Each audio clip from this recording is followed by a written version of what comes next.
Good evening. I want to welcome you guys out tonight. Today is February the 18th, 2025.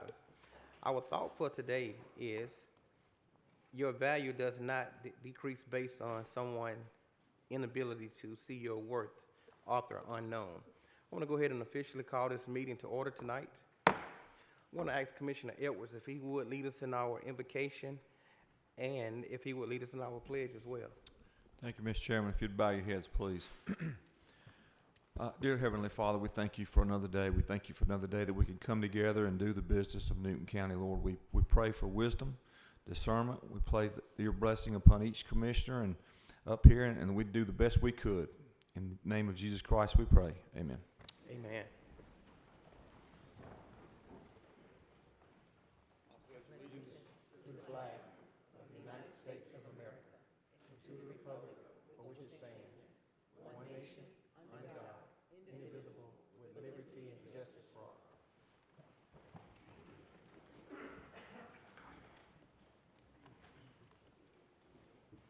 Thank you, Commissioners. You had the opportunity to look at the agenda tonight. I seek a motion that we approve, please. Is there a second? It's been motioned by Commissioner Edwards and second by Commissioner Long. Any discussion? All in favor? It passes 5-0. Thank you so much. Next is citizens' comments. This opportunity we allow citizens to make comments about agenda topics only. Agenda topics only. You do have 3 minutes to do so. If you would like to comment this time, please state your name, your address for the record, please. Agenda topics only. Thank you.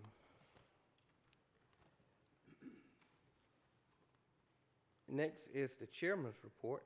Tonight we have some special guests with us tonight. Ms. Latonya, you want to bring them up? Yes, Mr. Chair, we are at item number 6, and we have our presentations for the 2025 Martin Luther King Jr. Award recipients. We have one of the committee members, Mr. James Wilson, if he's present. And I do not see him, so what we're going to do, if we can ask Ms. Avis Williams, she's the recipient of the I Have a Dream Award. The representative. Yeah. So, Mr. Wilson, if you would please come on up as well. Thank you, Hi, sir. Mr. Wilson. Welcome. Surprise, surprise. So we have asked you to come forward if you don't mind. We are introducing the recipients of the awards. The first award recipient is the I Have a Dream Award. That's going to be Ms. Avis Williams. And then the Chief Stoney Ham for the Legacy Award. And then, of course, we have the Young Dreamer Award, Adriana Drain, Carrion Christmas, and Sinai Thomas. If you could just give us a brief overview of the program, the recipients, and if we'll call them forward to kind of receive them after you introduce yourself to the board. Perfect. Can you all hear me? Yes, sir. Perfect. Well, first of all, thank you all for being here. Thank you for having me. I'm super excited to be here. I'm James Wilson. I'm a member of the Commemoration Committee, the MLK Commemoration Committee. We are celebrating 40 years of new, yes, in District 2. I'm so happy to be here today to stand before you as a part of the committee, speak on behalf of the committee. We've been celebrating 40 years of celebrating Dr. King in Newton County. It's a huge accomplishment. It's huge for Newton County. And so we're just so proud of that. And these awards are a testament to the individuals in our community who exemplify the values that Dr. King stood for: justice, service, and an unwavering commitment to progress. And so we honored our award recipients at the 40th celebration that took place in January. A few of them are here today to receive honors from you all, from the commission. And we also want to thank you all for doing this. Every single year, we're able to come back and you all greet our award winners and you receive them and recognize them in a meeting. And we can't tell you how much that means to us as the committee and how much it means to our award recipients. So with that, if we're ready to start with the I Have a Dream Award, perfect. So the recipient of the I Have a Dream Award this year is Avis Williams. This award recognizes someone who has demonstrated a deep commitment to making Dr. King's dream a reality. working toward a more inclusive and equitable society for all. This year's award recipient is Avis Williams. She's known most notably through her work with Oxford College at Emory, where she's currently working to maintain and build on the legacy of the many enslaved African American people who actually built the college. Not only that, but she's known for helping to grow and build the Africana department at the college and for broader service to the Newton County community. She is very deserving of recognition, and so if she is here, we would love to welcome her to the stage and honor her.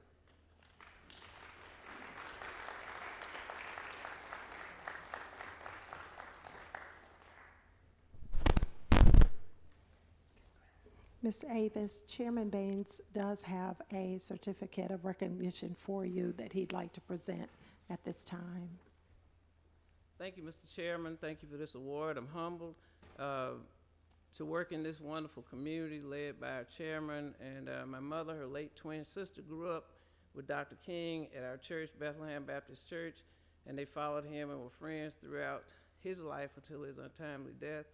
And I'm just appreciative of his relationship with the Bethlehem Baptist Church, where his maternal grandfather was the pastor and his uncle was pastor at Bethlehem. And I served there now as an associate minister, and I'm just humbled to be here with you all tonight.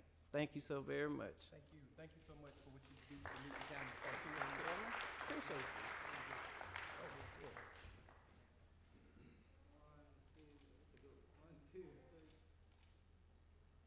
Appreciate you. If you could, we're gonna bring if you could stay up here, we're gonna take a group picture. Okay.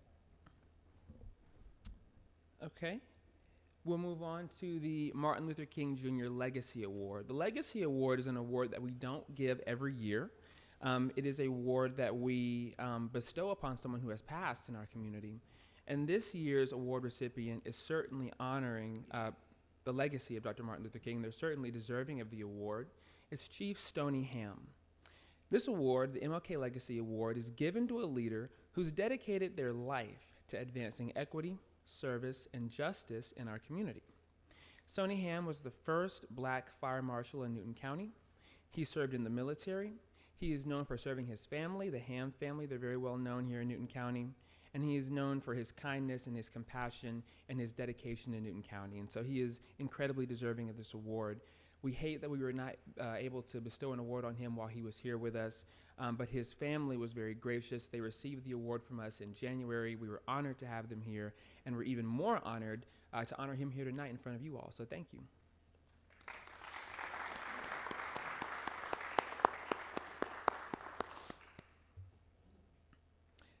Next, we will introduce the Young Dreamer Award.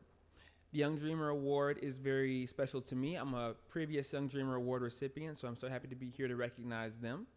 The Young Dreamer Award is given to an outstanding young leader, in this case, three. We have three outstanding young women who embody the vision, the courage, and the commitment to justice that Dr. King championed. This year, our award recipients were Sinai Thomas, Carrie Ann Christmas, and Adriana Drain. Please join me in congratulating them.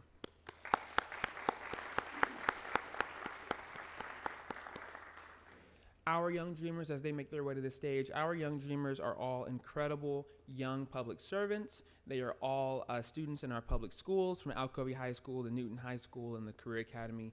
They're all involved in some type of community service. We have Ms. Christmas, who actually had a cursive writing workshop for 5th grade students. Adriana Drain is working on dementia and Alzheimer's, spreading awareness about those two chronic illnesses in the communities. And Sinai Thomas has been incredibly dedicated in her church as a volunteer. We're so deeply proud of them and the work that they do. So we want to congratulate them again, if you all will join me one more time.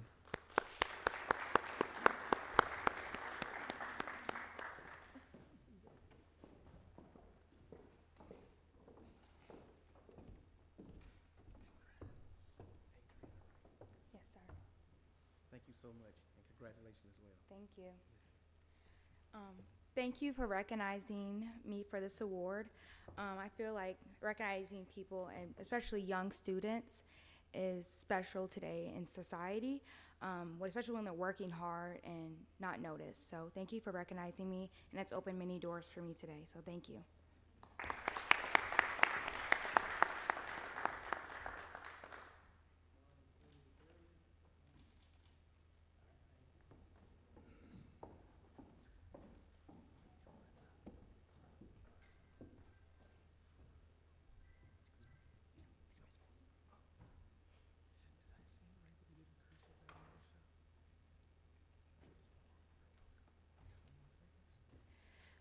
Yes, I would like to say thank you for the committee who decided to recognize me tonight.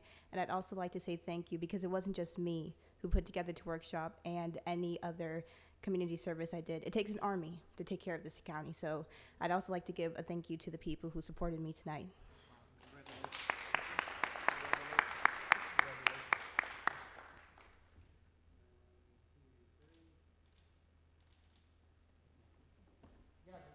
Take a group picture right quick. We'll greatly appreciate it.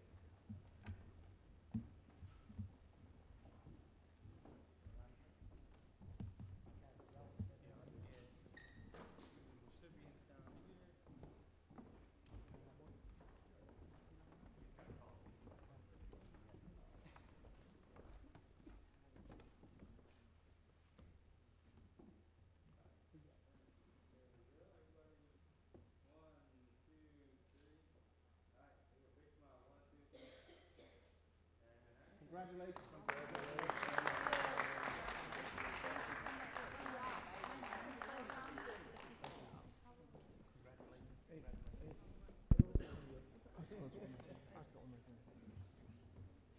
And we just want to close with this. We're so thankful to the County Commission again. Every year you all give us the opportunity to come bring our award recipients and recognize them here, and we can't tell you how much we appreciate that. So thank you for having us, and we hope to see you next year for our 41st. Thank you.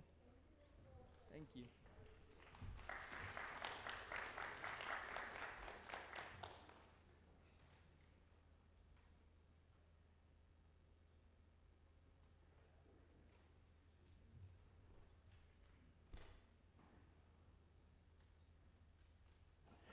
Thank you so much. Next, in the chairman's report, we're going to bring up the JDA. Again, congratulations to all the recipients. Y'all guys do a great job, and thank you. We look forward to seeing what you we're going to do in the future. JDA. Mr. Jerry Sivio and Miss Sarah Hall.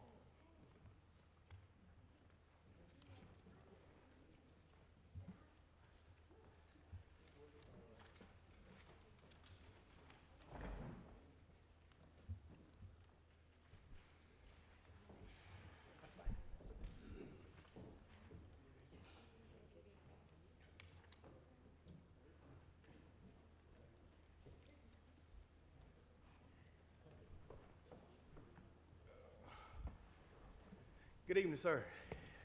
Good evening. Good evening. Welcome tonight. Thank you very much. Welcome to you, Mr. Chairman, and other commissioners of the board. Thanks for having us.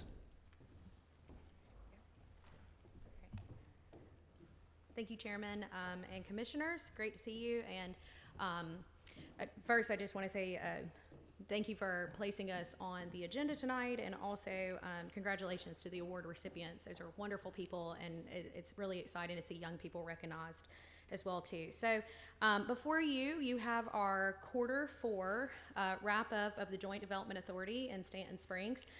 So I serve as one of your liaisons for the Joint Development Authority, and so again, keep in mind that this is from the end of year wrap-up and quarter past.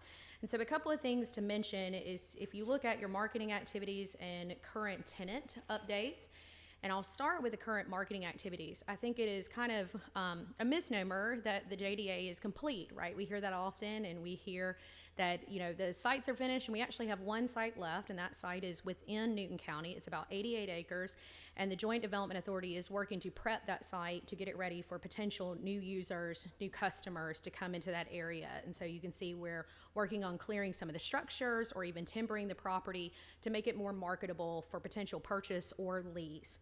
Along with that, our current tenant, such as Rivian, has secured their DOE loan at the beginning of this year, and that also allowed them to be more stable and secure with the movement into that they would begin starting vertical construction in 2026. And then exciting news is that the Meta campus, campus number 1, as you drive into Shire Parkway, that campus is now fully 100% operational and what they call online. So every time we're posting, every time you're live streaming, it's coming in for our data service campus there. And then if you drive out at exit 101, you've seen the large structure from the Water Authority, the new tower. I think it has approximately 22 more feet to go. But that water service, and I won't steal Mr. Brown's thunder here, but it's a bigger part of a collective plan around reuse, recycling between the county, the city, the Water Authority, and our partners out at Stanton Springs, Rivian, Takeda, and Facebook.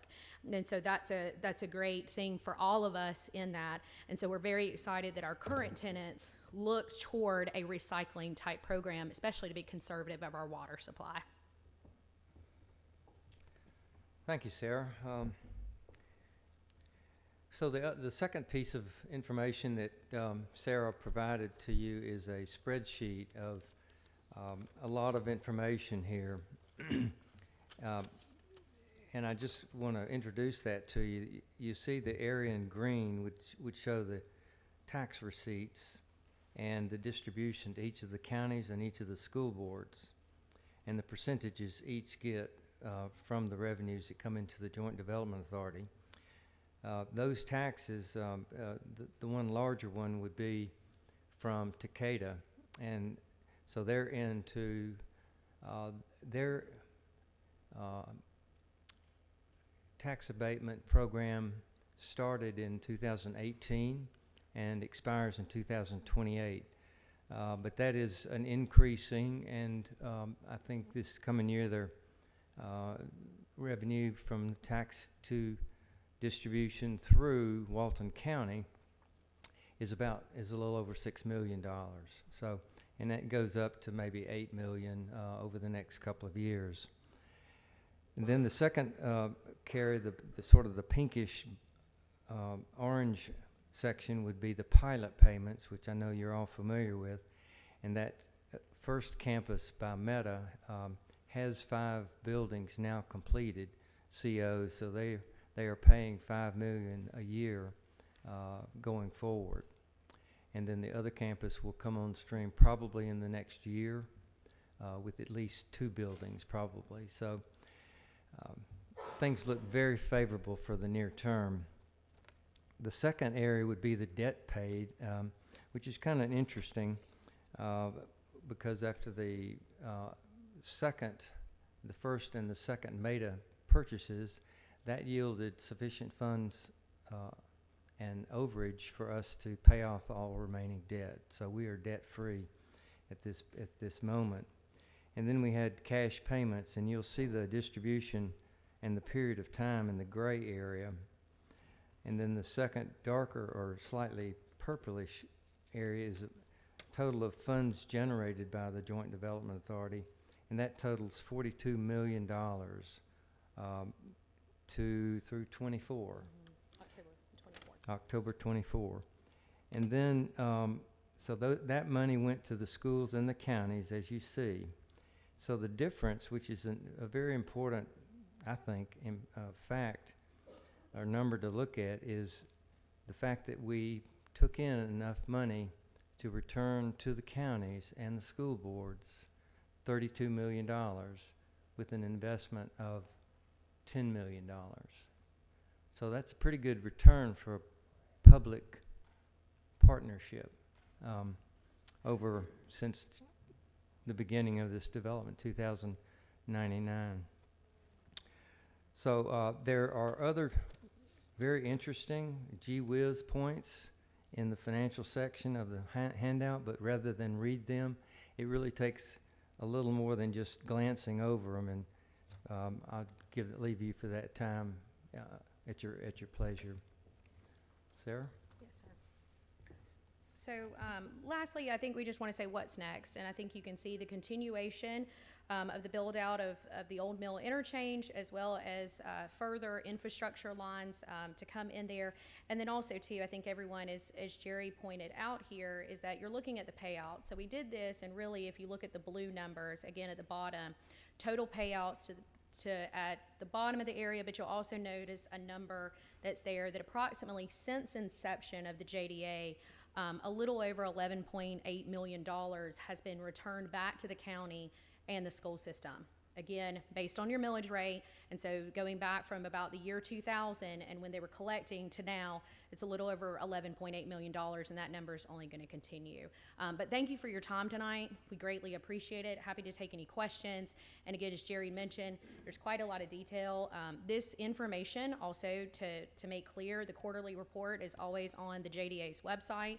Also, this information on the payouts is there as well too.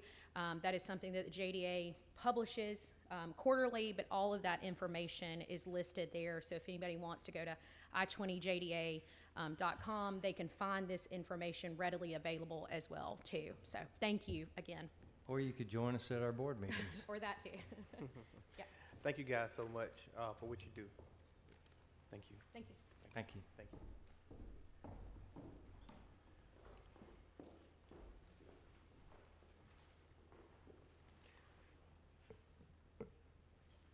Next is the county manager report. Good evening, Chairman. Good evening, Commissioners. Good evening, sir. Would like to invite Jeff Prine to give an update to the board about the SPLOSH projects.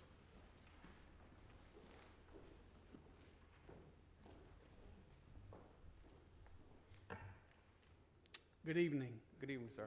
All right, we got it up there. So we've broken the report up into the three sections, or the three different SPLOSH programs that we've actively got going on today. SPLOSH 11, and the only project that we have moving forward in that is, let me go ahead and do it, is the historic jail rehabilitation project. We're going to have a discussion about that project here later on this tonight. So we'll get more details about that as we move forward.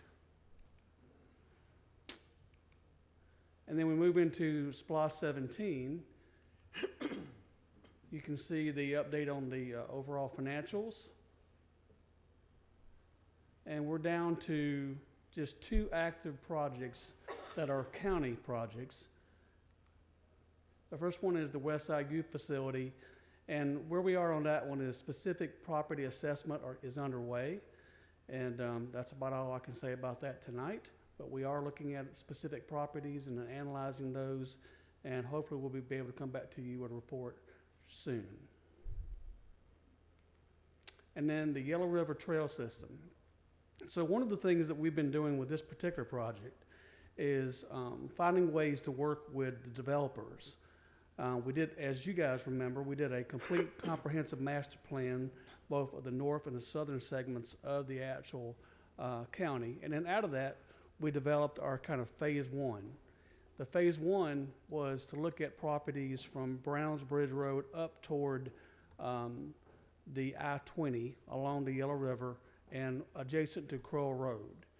There are 4 developments that are actively going on right now that we are in the process of working with to finalize donations of easements, and in some cases work with them on construction of segment of the trails. The first one is Dobbs Landing. I'm gonna get back over here. The first one is Dobbs Landing on the left, and that one is going through a preliminary plat approval.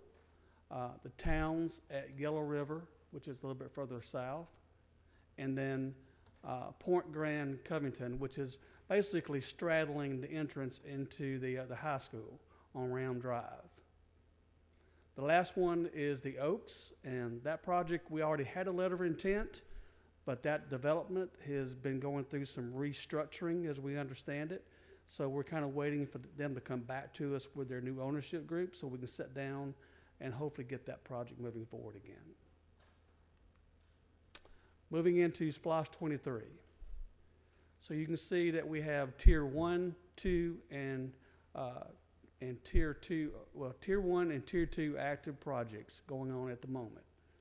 So we have several projects that are going on at the same time. This is our financial update. The revenues are strong and able to keep up with the cash flow that we need for the projects. The Tier 1 schedule shows the Tier 1 projects, which was our bond projects. As you can see, all of those projects are moving forward with the exception of the community water park. That project is on hold, and that's due to the fact that we are looking at the fact that it's going to need additional funds to develop the property and the project as it's necessary. The first one is the countywide park improvements. We completed all of the City Pond Park athletic lighting retrofits. We've completed the turf renovations. If you saw the tournament that happened over the weekend, that was partially there, and also at Turner Lake, where we put in the synthetic turf, as you can see, at both locations. And then we also are in the process now of doing asphalt repairs at both Turner Lake and at City Pond Park in the pedestrian walkway areas. And we're just waiting for the weather to participate on that. The Senior Services Enrichment Center, that project is actively under construction. We've completed most of our major grading detention for our stormwater detention. Footings and slab have been poured, as you can see here in the aerial photographs and the photos. So within the next couple of weeks, you'll start seeing framing going up. And if the weather gets better, we'll start to see us working on putting in the curb and gutter and the parking areas as well. The West Side Community Park is also a project that is under a specific property assessment for tracts of land. So once again, just like the West Side Youth Facility, we hope to come back soon with a recommendation. The South Side Community, or Fat Three Shoals Park, we have completed the overall master plan. We presented at the last board meeting the design services amendment with Lowe's Design for phase 1, and that was approved by you, and we're now moving forward with the design. We actually met yesterday on site and walked the property with the designer and with the survey team, just kind of looking at the lay of the land and beginning to get that process moving forward. So very excited about this. This is going to be a very, a lot of people don't understand just how beautiful Fat Three Shoals is. It's one of the more beautiful parks in the county. So we're excited about these improvements. Community Water Park, but we talked about that one. Public Safety Fleet Replacement. The Sheriff's Department, for all intents and purposes, is complete. They have just one, with the exception of the Bearcat armored vehicle, everything else has been received or are actively on the road. And you can see some examples of things from motorcycles to cruisers to vans to armored vehicles as well. So that has been moving very effectively for the Sheriff's Department. The Fire Department is got their pumpers and tenders are still out being manufacturing, and those will start coming in this year as well. So Public Safety Fleet is basically encumbered, and Sheriff's Department is taken care of, and Fire Department is right behind it. On the General Government Fleet, as you can see, it's a lot of information here, but they're about halfway bought out with their equipment, and I'm looking for another wave of equipment to start coming in for purchasing later on this year. Moving into our active Tier 2 schedules, we've got 5 projects that are actively underway at this point. The first one is R.L. Cousins Community Center. And as you may know, this is a project that includes both the rehabilitation and renovation of the historic R.L. Cousins School, and then the addition of a new community center. The images you see here are the new construction of what will be the new community center. Currently, all of our under-slab utilities are complete. Our walls are complete in the renovations. The mechanical, electrical, and low-voltage systems have been ran.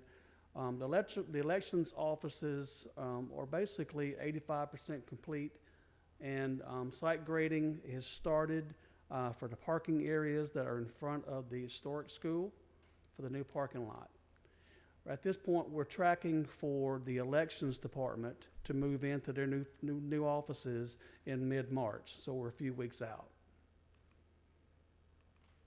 This is an aerial that shows wings B and C that were demolished so that we can build the new community center. Also, there will be an addition on to the elections office where they'll have the storage of all their election equipment. And then there'll be an event lawn that will be on the opposite side of the community center. Here's some of the photos that shows the election offices that are underway, the new parking area. That's the entrance on the left-hand bottom corner to elections. And then on the opposite side, there's some offices where we'll have solid waste. We'll also have a meeting room, conference space, and a break room for the complex. And then you can see the grading that's going on out by where the new community center is going. Project is on task and also on budget. The administrative building renovations. So the third floor HR offices and renovations are complete. They are temporarily housed in the spaces. We've got new furniture that is scheduled to be delivered in the first week of March. So once we get the furniture in, then that section of it will be completed. Finance department, the demolition is complete. The wall framing is going in. Matter of fact, probably by now we've got drywall going up. So that project is on track for finance to move in to their offices in the April timeframe. And then we'll follow behind that with, when elections moves out, then we'll start to renovate the spaces that they're in to build what we're calling the conference center, which will be a series of rooms that can be used by staff, communities, or others for meeting events as well. And then the last segment of it will be the planning department, which will be finishing up later on this fall. And here's some of the photos. You can see like I said, by now you can see there's even more drywall that's going up in the finance. And then you can see some photos of the HR spaces up on the third floor. And if you've ever been to the third floor, and some of y'all have, it was just open like a warehouse up there. So it's very nice. The centralized storage building, which is being built along Stalling Street, in between the historic jail and the old sheriff's building, is under construction. The pre-engineered metal building structure is complete, and they're starting to put the metal studs up. This is what the building will look like when it is completed. And the purpose of that building is for storage of different types of archivable records and equipment for the county. Here's some of the photos that show it in progress. The next one is Fire Station number 5.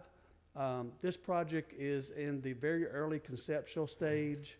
This is property that was donated to the county by the state of Georgia, the Forestry Division, and so it was an old forestry building.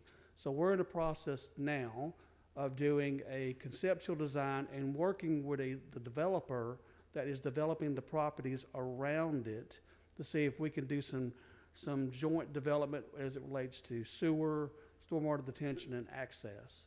The intent is to develop a letter of intent with them where we could share those resources.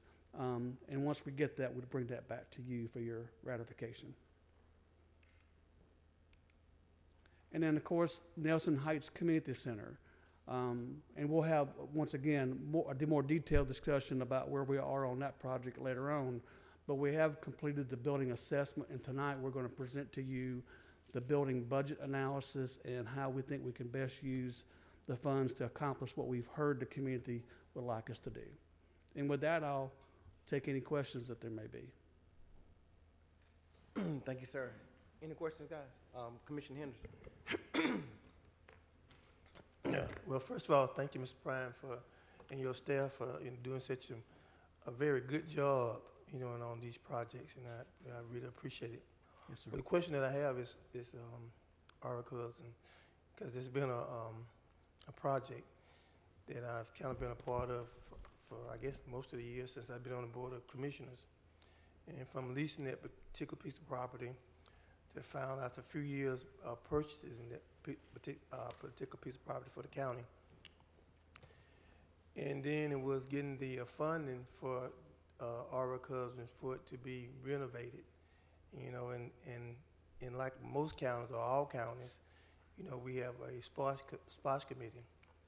In this particular instance, and I can't get, during our briefing or meeting at I think last week, we talked a little bit, at least I talked a little bit about, not we, I talked a little bit about it, was that our SPOS committee looked at all the projects, our cousins and Nelson Heights, but more, speaking about our cousins now, and they denied the monies to renovate it.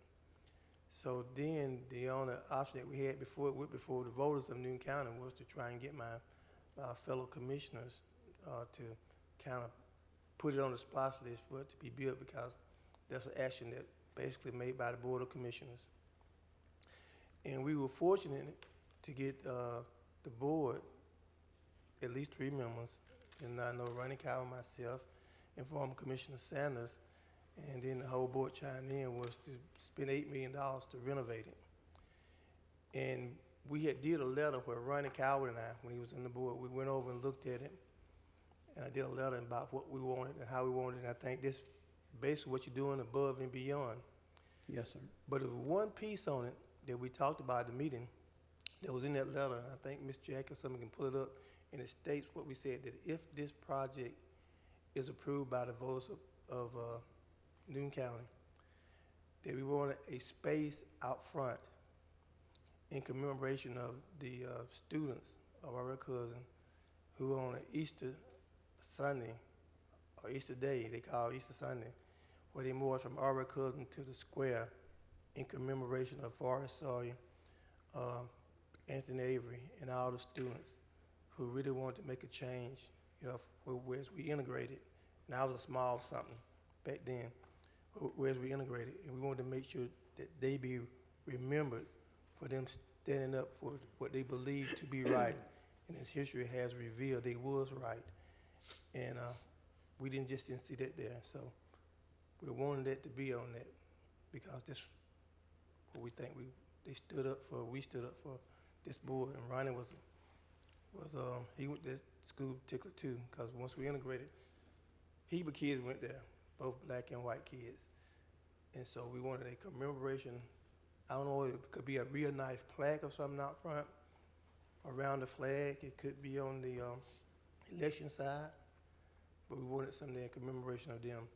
And lastly, also on that particular paper, we said at the further end of that cousin property, we wanted a side entrance to Carson Trail in commemoration of, which I think they had told me they wanted, of Alvin Turner, to remember him and him being the assistant chief for years and years and years.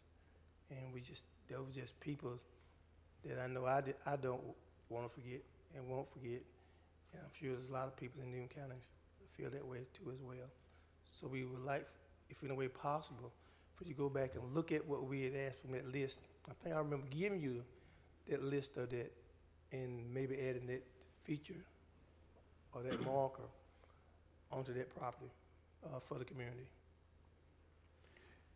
So, thank you. So there's 2 things that we're doing. So in the historic entrance into the administrative wing, that front portion of the building, when you walk into that lobby, we're going to have in that space, we're going to have it set up as a historic memorabilia area. So we're going to have, and we've come up with a couple concepts that we're working with the stakeholder team to get input on. And part of that is to look at the history of the students that were there, have a case where we could put different things in it that they wanted to have in there, like yearbooks or whatever they banned, whatever they wanted to do. And then there was a historic plaque that was inside that area that dedicated the building when it was first built. So we're having that refurbished and placed there. And of course, the Alumni Association are always great to tell us that we've got the wrong color on the signage. They were never green, they were a burgundy. So we're making sure that we pay attention to that. On the cafeteria side, the entrance into the building there, that wall that you'll see from the parking area that's out behind the Wolverine Gym, that's another main entrance into the space. We're going to be working with a local muralist to put together a mural and paint a mural on that entire wall. And we need input, like what you just said, of what we would like to have on that wall. And so I certainly want to get that more detailed information from you, Commissioner Henderson, so we can sit down and add those components to it, because I think that would be a great way of representing the things you've talked about and others that we've heard from other members of the community as well. Absolutely, and I'm just closing. I'm gonna make a big, long talk about it. But there was a stone outside the school. I remember that when I was going there. And when it had been, I guess, sold or moved, somebody removed the stone. And so when I talked to the people who lived in the neighborhood at that particular time, excuse me, what they said was they wanted some in commemoration of when they walked out of the school, from the school, into the square. And in most counties, you can go to Egypt and they got something. Well, maybe not similar to what I'm talking about, but in commemoration of the people back in that particular time. And we thought that would be good. And I told them that I was going to stand up, speak up for it, and hopefully get it done. So that's where we're at. And so hopefully we get a chance to talk about it and place something there in remembrance. Thank you, sir. Commissioner Mason? Thank you, Mr. Chair. Thank you, Mr. Prime, for your presentation tonight. Can we go back to the slide of the Senior Enrichment Center just for a moment?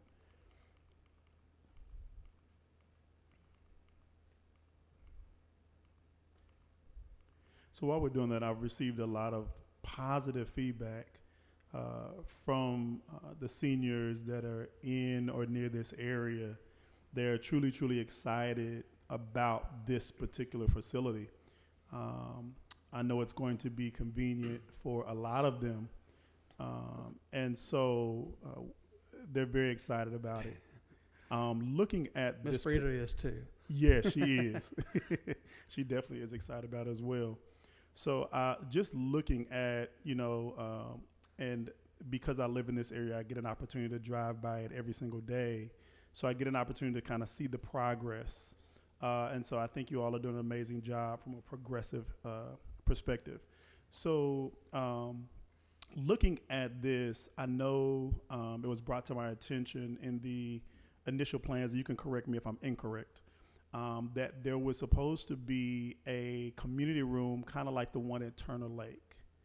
But I'm not sure if that is still going to be in this particular facility. I know that was something that was needed, heavily needed. And I don't know from looking at the foundation that you've laid so far, if that is something that is a part of this room, a part of this plan. And if not, how can we make that happen? So you're exactly correct. When we first master plan, and I don't have a building plan to show you, but when we initially planned the building and master planned, on the side we designed a fellowship hall that could be attached to the building. We do not have the budget as it stood today to be able to include that into this phase of construction. But it's master planned where we can come back and add it if the funds came available. Very much like what we did at Turner Lake, where we built what we could build in phase one, and then later on, when funds came available, we did a phase two and added those other activity spaces. So the intent was to make sure that we were able to do that here. So it is based off of this plan, we can do a phase two to add on the community room, kind of like the same space that's at Turner Lake. Very similar, and it would be, I can't get this to point, but it would be on the kind of the bottom left-hand side of that space that you see. Yeah, right in there is where it's planned to go. Okay. Yes, sir. So we got it graded. Okay.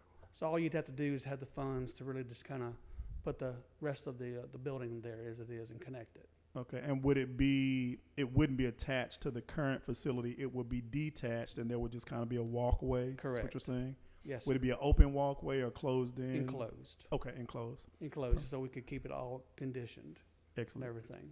That answered my question. the reason why we had it connected that way was so that you'd have another entrance to the back, because there's activities there's activity spaces in the rear of the building. Right. You know, a grass area, a pavilion, and then also a pickleball court. Right. So, because you got to have pickleball, right? Have to have it. Got to have pickleball. So, yeah. Okay. Thank you so much. I appreciate that. Answer my question. Yes, Thank you, Mr. Chair. Thank you, sir. Commissioner Edwards. Yes, thank you, Mr. Chairman. I believe, Jeff, thank you for that presentation. So, Fire Station 5, Yes, sir. believe that's in District 3. It is. And you talked about access to the communities, I guess, behind it, the communities that are being developed behind that. Yes, sir. So, in negotiations with maybe those builders or developers to give the fire department access to those neighborhoods, not necessarily through access for traffic, but at least for the fire department to get, because that would cut off 15 minutes either way. Exactly. Well, there's two things there. If you can see here, the red is our existing building that we would be renovating, and the darker line that you see that goes around that kind of triangular piece of property, that's the property that we own. So, but the access road that you see there, if we tried to come out at our particular piece of property where that drive is, we would be in the toe of a pretty decent slope on that access road. But if we come out the rear and we tie into the new access road that's going to be leading from the top of the hill down into that community that they're building with townhomes, then now we can exit out to the top of the hill, go in either direction safely. And then also they're putting in a new sewer line. We're looking at doing the stormwater detention facility. So we're probably, if we can make this work, and I think the developer is really willing so far to work with us on this, we could really have probably about $1 million investment working on behalf of our favor there. So we're really excited about that. Good. I know in the past that some of our build outs in particularly District 3 had concerns about fire, and maybe this will help mitigate some of it, other than not building homes 10 feet apart. You know, I'm hoping that this will help mitigate some of that fire time, response time anyway. That's my understanding, is it would help to reduce the time it would take to get in that particular service district. Okay. Thank you. And thank you, Mr. Chairman. Thank you, sir. Commissioner Henderson. Thank you.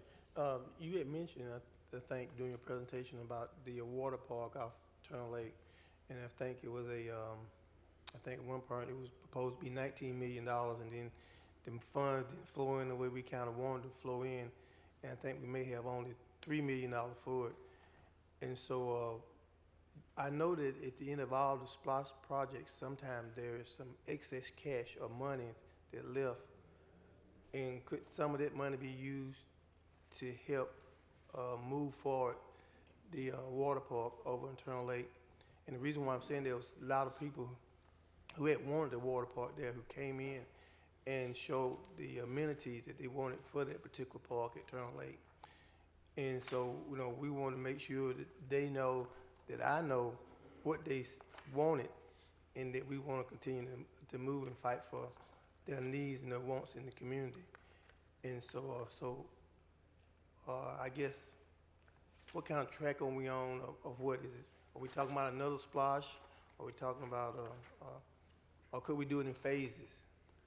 So these are very good questions. If you look at the image that's up on the screen right there, that is kind of the conceptual master plan of the water park on the southern segment of Turner Lake. So we went through the process. We identified that to be the most prevalent place to put it. We've done a conceptual plan, and we've done an estimate on what the cost would be to develop there.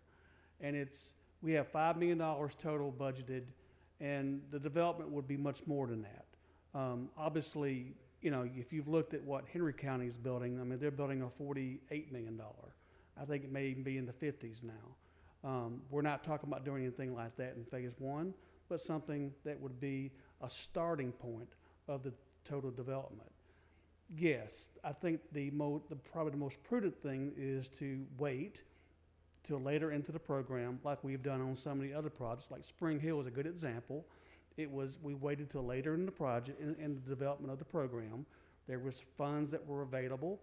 We added those funds to the project, and we were able to develop a very, very nice park project. So that would be kind of our goal on that particular project. And obviously, you know, we work at y'all's discretion. So when y'all are ready to do that and we're able to make that presentation, we'll come forward with that. Thanks, sir. Anything else? County Manager? That's it? Thank you, sir. Yes, at the end of the county manager's report. Thank you, sir. Next is the consent agenda. Gotta seek a motion that we approve the consent agenda. So moved. Is there a second? Can I get a second, please? The motion by Commissioner Mason and second by Commissioner Lindsay. Any discussion? All in favor? All in favor? Passes 5-0. Thank you. Mr. Chair, the next item on the agenda is our new business starting at number 10, Cornish Creek WTP upgrades. This is going to be presented by the Director of Water Resources, Mr. James Brown. This is regarding being in compliance with the Newton County purchasing policy. A second request is required for final approval of the WTP upgrades. Thank you, ma'am. Mr. Brown. Good evening again. Again, this is the second reading of the Newton County purchasing policy for the project of this size. Has to be read twice. So just reiterating everything from the first meeting. This is the project that's moving forward to save the county some tax money and also keep the project on pace by it's been funded by ARPA. So this is the first initial release for this project to keep everything on track. Thank you so much, sir. Guys, we do have to vote on this again. I seek a motion, please. So moved. Can I get a second? It's been motion by Commissioner Mason and second by Commissioner Henderson. Any discussion? All in favor? It passes 5-0. Mr. Chair, we have items number 11 and 12 also that will be presented by Mr. Jeff Prine. Number 11 is a discussion of Nestling Heights Community Center, proposed rehabilitation plan and budget. The cost just over $808,000. Number 12 is Facilities Department is requesting approval of Sunbelt Builders Incorporated Construction Management Design Build Contract Amendment number 2 for Newton County, just a bit over $250,000. Thank you. Do y'all have this report in y'all's packet?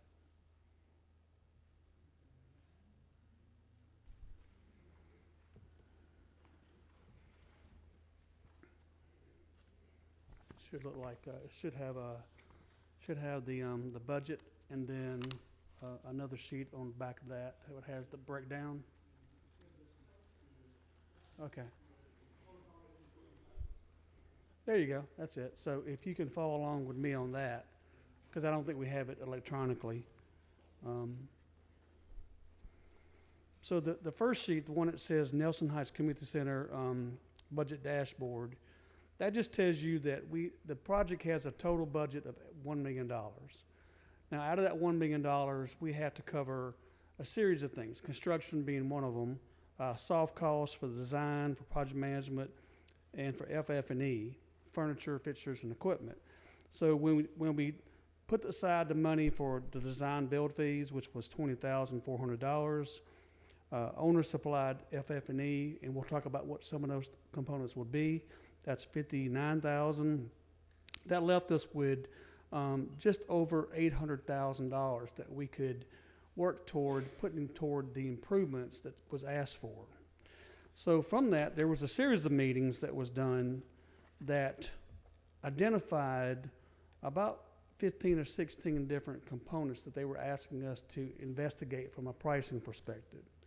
So we sat down with the design builder, which is Sunbelt, and we did an assessment of the building to figure out what the condition was, what are the starting things that we needed to work for. And then from each of these, we have put together either an estimate budget, or what that will be.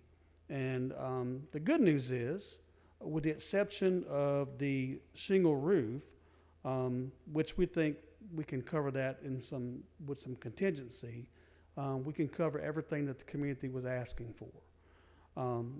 But it starts with proposal A, which was purchasing new tables, chairs, and Chromebooks. That would come out of that $59,000 that we've got budgeted for furniture and equipment.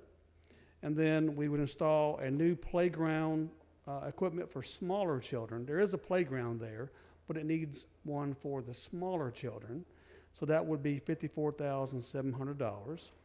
We would install a new splash pad, very similar or not identical to what we have over at Spring Hill Park, for $117,000. We would do a full kitchen renovation for $70,889.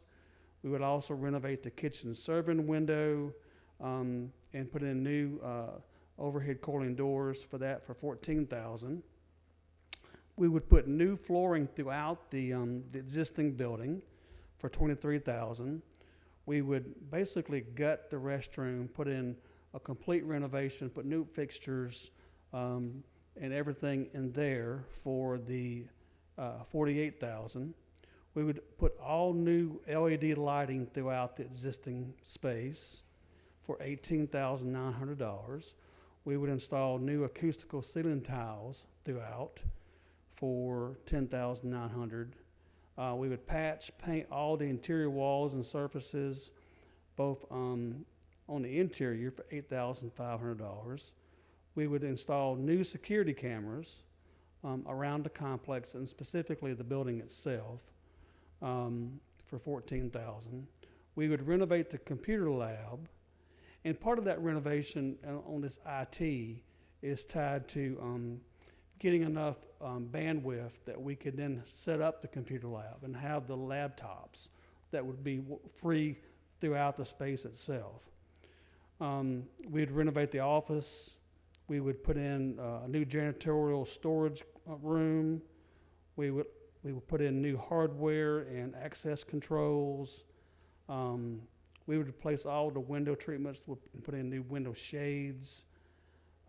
We would also, if you go out there now, you'll notice that the existing parking area is just gravel. So we would come in and we would pave and stripe that so that you could really identify where the parking spaces are and so forth. We would pressure wash, patch, and paint the exterior. We would install new low-maintenance landscaping around the building and the complex. We'd install all new electrical power and fixtures to that existing pavilion that's in the rear of the actual property itself. We'd repair and replace some of the existing playground equipment of the bigger playground that's there. We'd install a new project sign, and if you've been out there, we have a project construction sign that's up now saying that this is forthcoming. Little things like cleaning the ductwork. We got up there and looked at the ductwork, and the ductwork was pretty dirty. So we cleaned that out. Put a new fire alarm system. And then we would do a series of upgrades to all the IT systems like we talked about. So all of that comes to $808,200. And like I said, the only thing that isn't currently in that was the shingle roof, which by all intents and purposes, we think that is got a few more years on it. But we also know that history has shown that when we really buy this out and get this under contract, that we would be in a position to have some savings that we could come back and add that back later. So we're happy with where we are. What we're looking for is kind of a blessing from you guys tonight to kind of accept this and authorize us to move forward into the next phase of construction of doing this. The other thing that's imperative is timing, which is why tonight is important. Our goal is to have all of these improvements completed by mid-July so that when the students come back for the new school year in the first week of August, that this facility is up and running and ready to go for all the programs that you guys would like to have held there, and so forth. Thank you, sir. Any questions, Commissioner? All of y'all. Now let Commissioner Henderson, he was first, so go ahead, sir. Thank you. First question I want to ask you, Mr. Prime, is that I have maybe a few questions. How old is that building? That's a good question. You know, the interesting thing, I don't know the exact years that building is, but it's actually in pretty good shape in the scheme of things. I was pleasantly surprised with it. It's probably somewhere, you should know how old it is what exactly? I think about 15, 16. I don't, 15 really years. I mean, it's off the top of. I was going to say somewhere around 10. Okay. But yeah. Okay, well, I'll take that, you know. The original builder actually showed up at our construction pre-proposal. He just didn't have the numbers, so he didn't get the job. Correct. And so I think the community, they're very excited about it being renovated and put back into use after about 2 years and a half, maybe a little more, a little less. Their concern was because they felt like from use of it, it probably didn't need quite as much as we were talking about, but I said, well, let's let them come in and fix the way it needs to be fixed. And as I once said a few years, well, maybe a year or 2 years back, said let's do it better, run it better than it had been ran. And so it was basically used for after-school tutoring program, which was ran by Miss Kalimna Camp, and she said she wanted to come back. Miss Maddie, and my good friend, I can't think of her name, and she wanted to help too as well. I think a little bit into him, and they wanted to come back and run it and make sure they had the after-school teachers,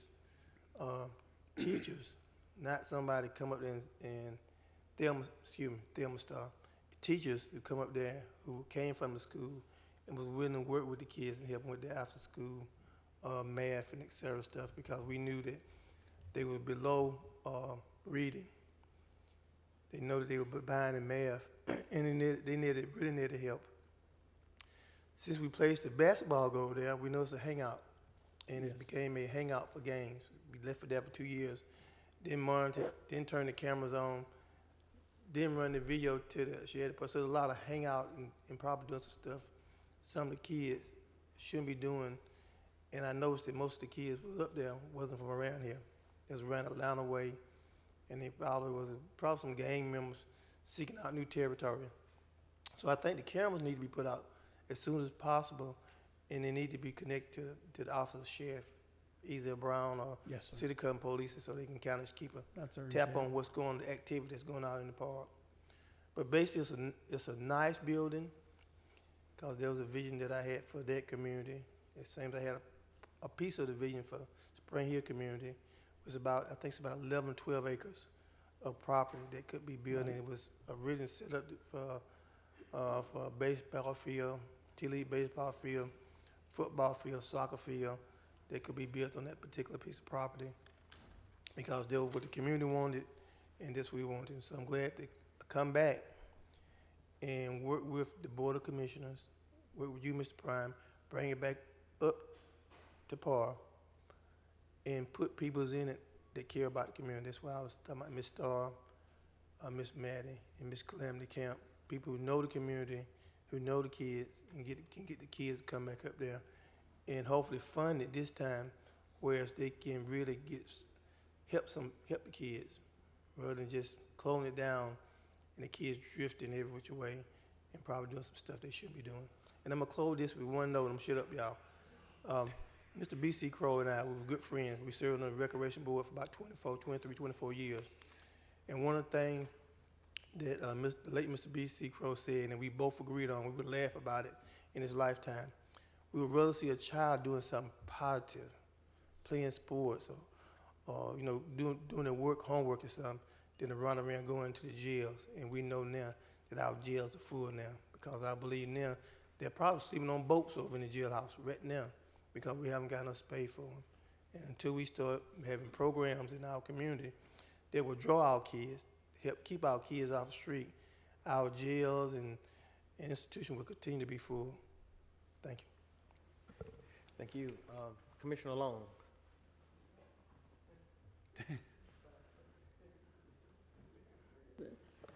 Thank you. All right, I'm not trying to make anybody mad here. You know, I love you, JC, but good Lord, this building is 10 years old, and I was there probably 6 months ago, and I just don't see how $800,000 needs to go in that building. I mean, I'm sorry, I'm very conservative when it comes to that, and I've done a lot of building for 30 years, and I'm sure y'all bidded it and everything you're supposed to do, but I would be remiss not to say that.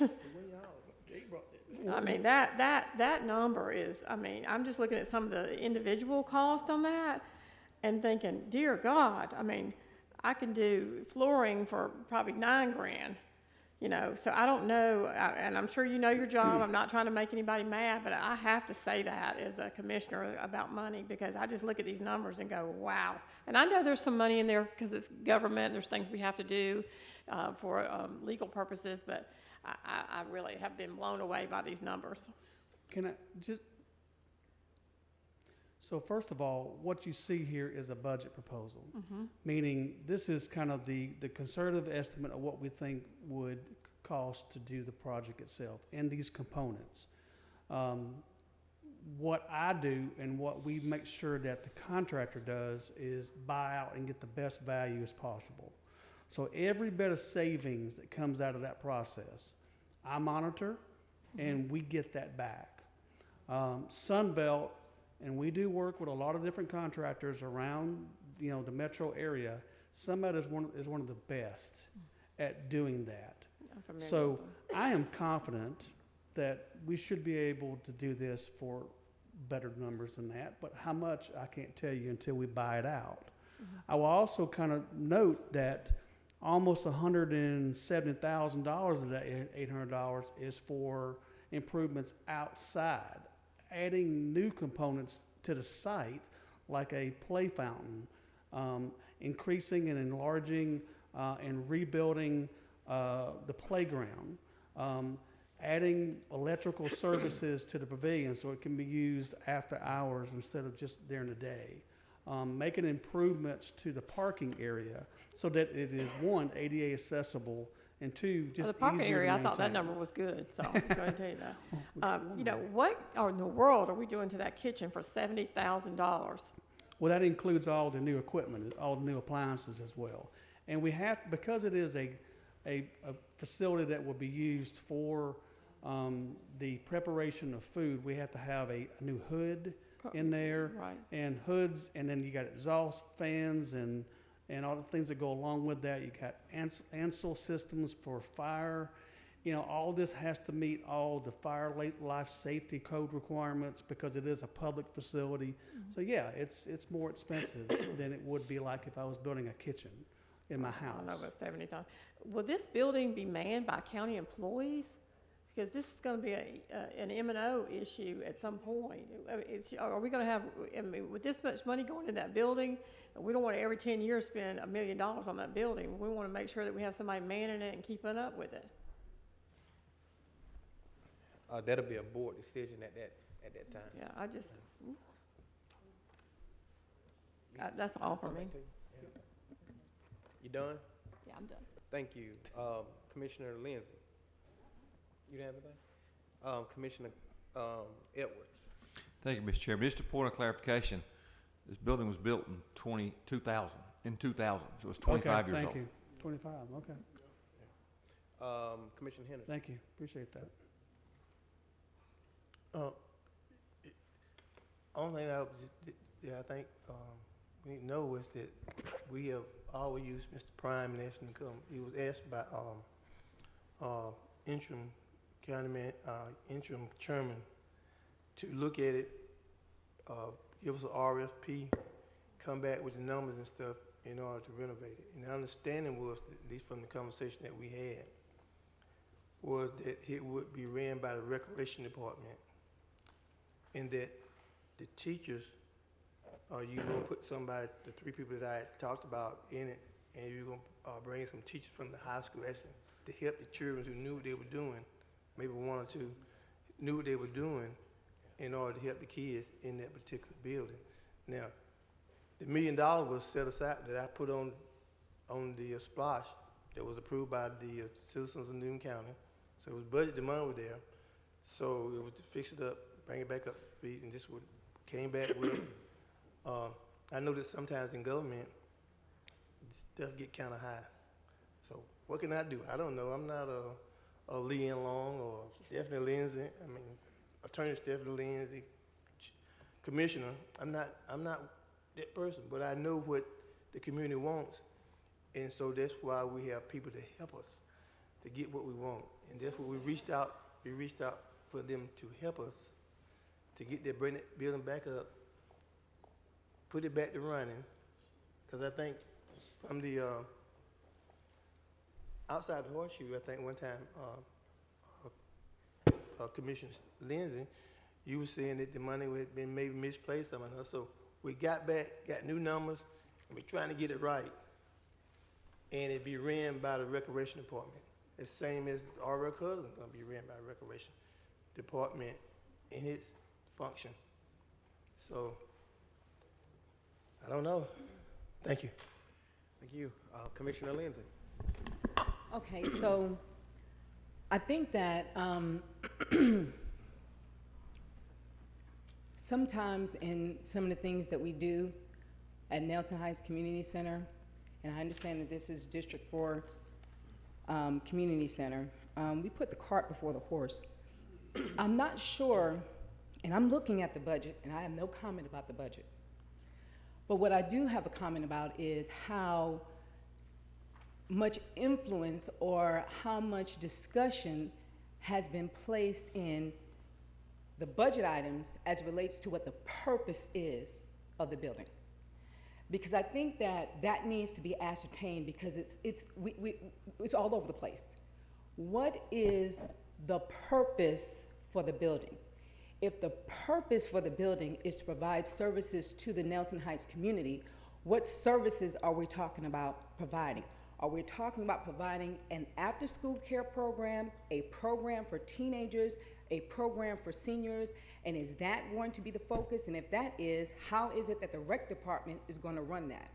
And I don't understand how we are making budget considerations without having an idea of who's going to be in there to operate the space in the first place, to see what they need. If the focus, and my understanding, and you can correct me if I'm wrong, I've been in this community for a long time, my understanding of Nelson Heights Community Center was that the main purpose for this place was to cultivate children, was to help children, was to focus on a community that is in need of individuals that provide guidance for children, that provide tutoring services for children, that provide mentoring services for children. And so, with all due respect, I'm a team player. But I'm looking at this list here, and I see a computer lab that we're trying to renovate, but we haven't had any communication with anybody who's in line to be at that facility that's going to run it for the children to see if that's in line with what they need. So I see the splash pad. It's $100,000. Okay. Is that really a priority compared to what the focus and the purpose is for the space? If the focus is what I just mentioned, which is what my understanding has always been, is $100,000 or $117,000 going to a splash pad, going to cultivate kids, going to help with their literacy, going to help with the things that they need so that, like Commissioner Henderson said, we'll stay out of gangs, stay off the streets. I believe, and it's just my opinion, but I'm just in District 3, but like I told somebody today, any issues that are going on anywhere in the county, people are not committing crimes and saying, oh, I'm in District 4, I'm going to stop at District 4. This is the District 4, District 3 line, I'm going to stop here. That's not what they're doing. So we collectively, as a body, have to take in consideration what the purpose is. All I'm asking is for direction from somebody, anybody, to tell me what is the purpose? What is the primary purpose? And I don't think that that's an answer that you can give us. Well, I can tell you what we've discussed. So, what we've discussed is the purposes of this complex, and the building being one of them. Was one, it does serve as a park. So there are activities like there's basketball, there's playgrounds, there's green space. The intent was to have the play fountain because that would give children something to do in the summertime when it was hot. Very similar to what we've done out at Spring Hill Park. The building was, the purpose behind it was multi-purpose. It was a building that could be used for community get-togethers. It could be very similar to what we have at Turner Lake, at what we'll have at R.L. Cousins, what we have at Spring Hill Park, where you could rent it, you could use it for a reunion or whatever, but it's also, we're putting a lot of time and energy into making it serve the purpose that is the driving one for the building, which was the after-school programs, the education of the young people, having the building set up to where it could be used as a teaching tool, as a mentoring tool. And so therefore you see a lot of money invested in the internet service, the projectors, the Chromebooks, the furniture, the kitchen, so that you could serve meals out of it if you wanted to do after-school meal programs, and so forth. So that was kind of the purpose that drove the function of the building. And then from that, these repairs came out of the need to be able to do that. Now granted, we work at y'all's pleasure, and if we've missed it, or if we didn't get something right, then we want to do that, right? Because this is precious money, as you've said, right, Commissioner, and we get that. But this is what we understood the purposes were, and from that, the needs that the building and the grounds needed to be able to meet those objectives. But there has not been any discussion with any, even the individuals that No, they were involved with coming up with this list. with the list on the technology for the classes. Well, what the needs were as far as how they would use the facility. So They're not really experts in understanding about the fact that we're gonna have to increase the bandwidth of the internet service into the building to be able to have 20 Chromebooks going on at the same time. They just know that they won't have 20 Chromebooks going on at the same time. How do you get that accomplished for us?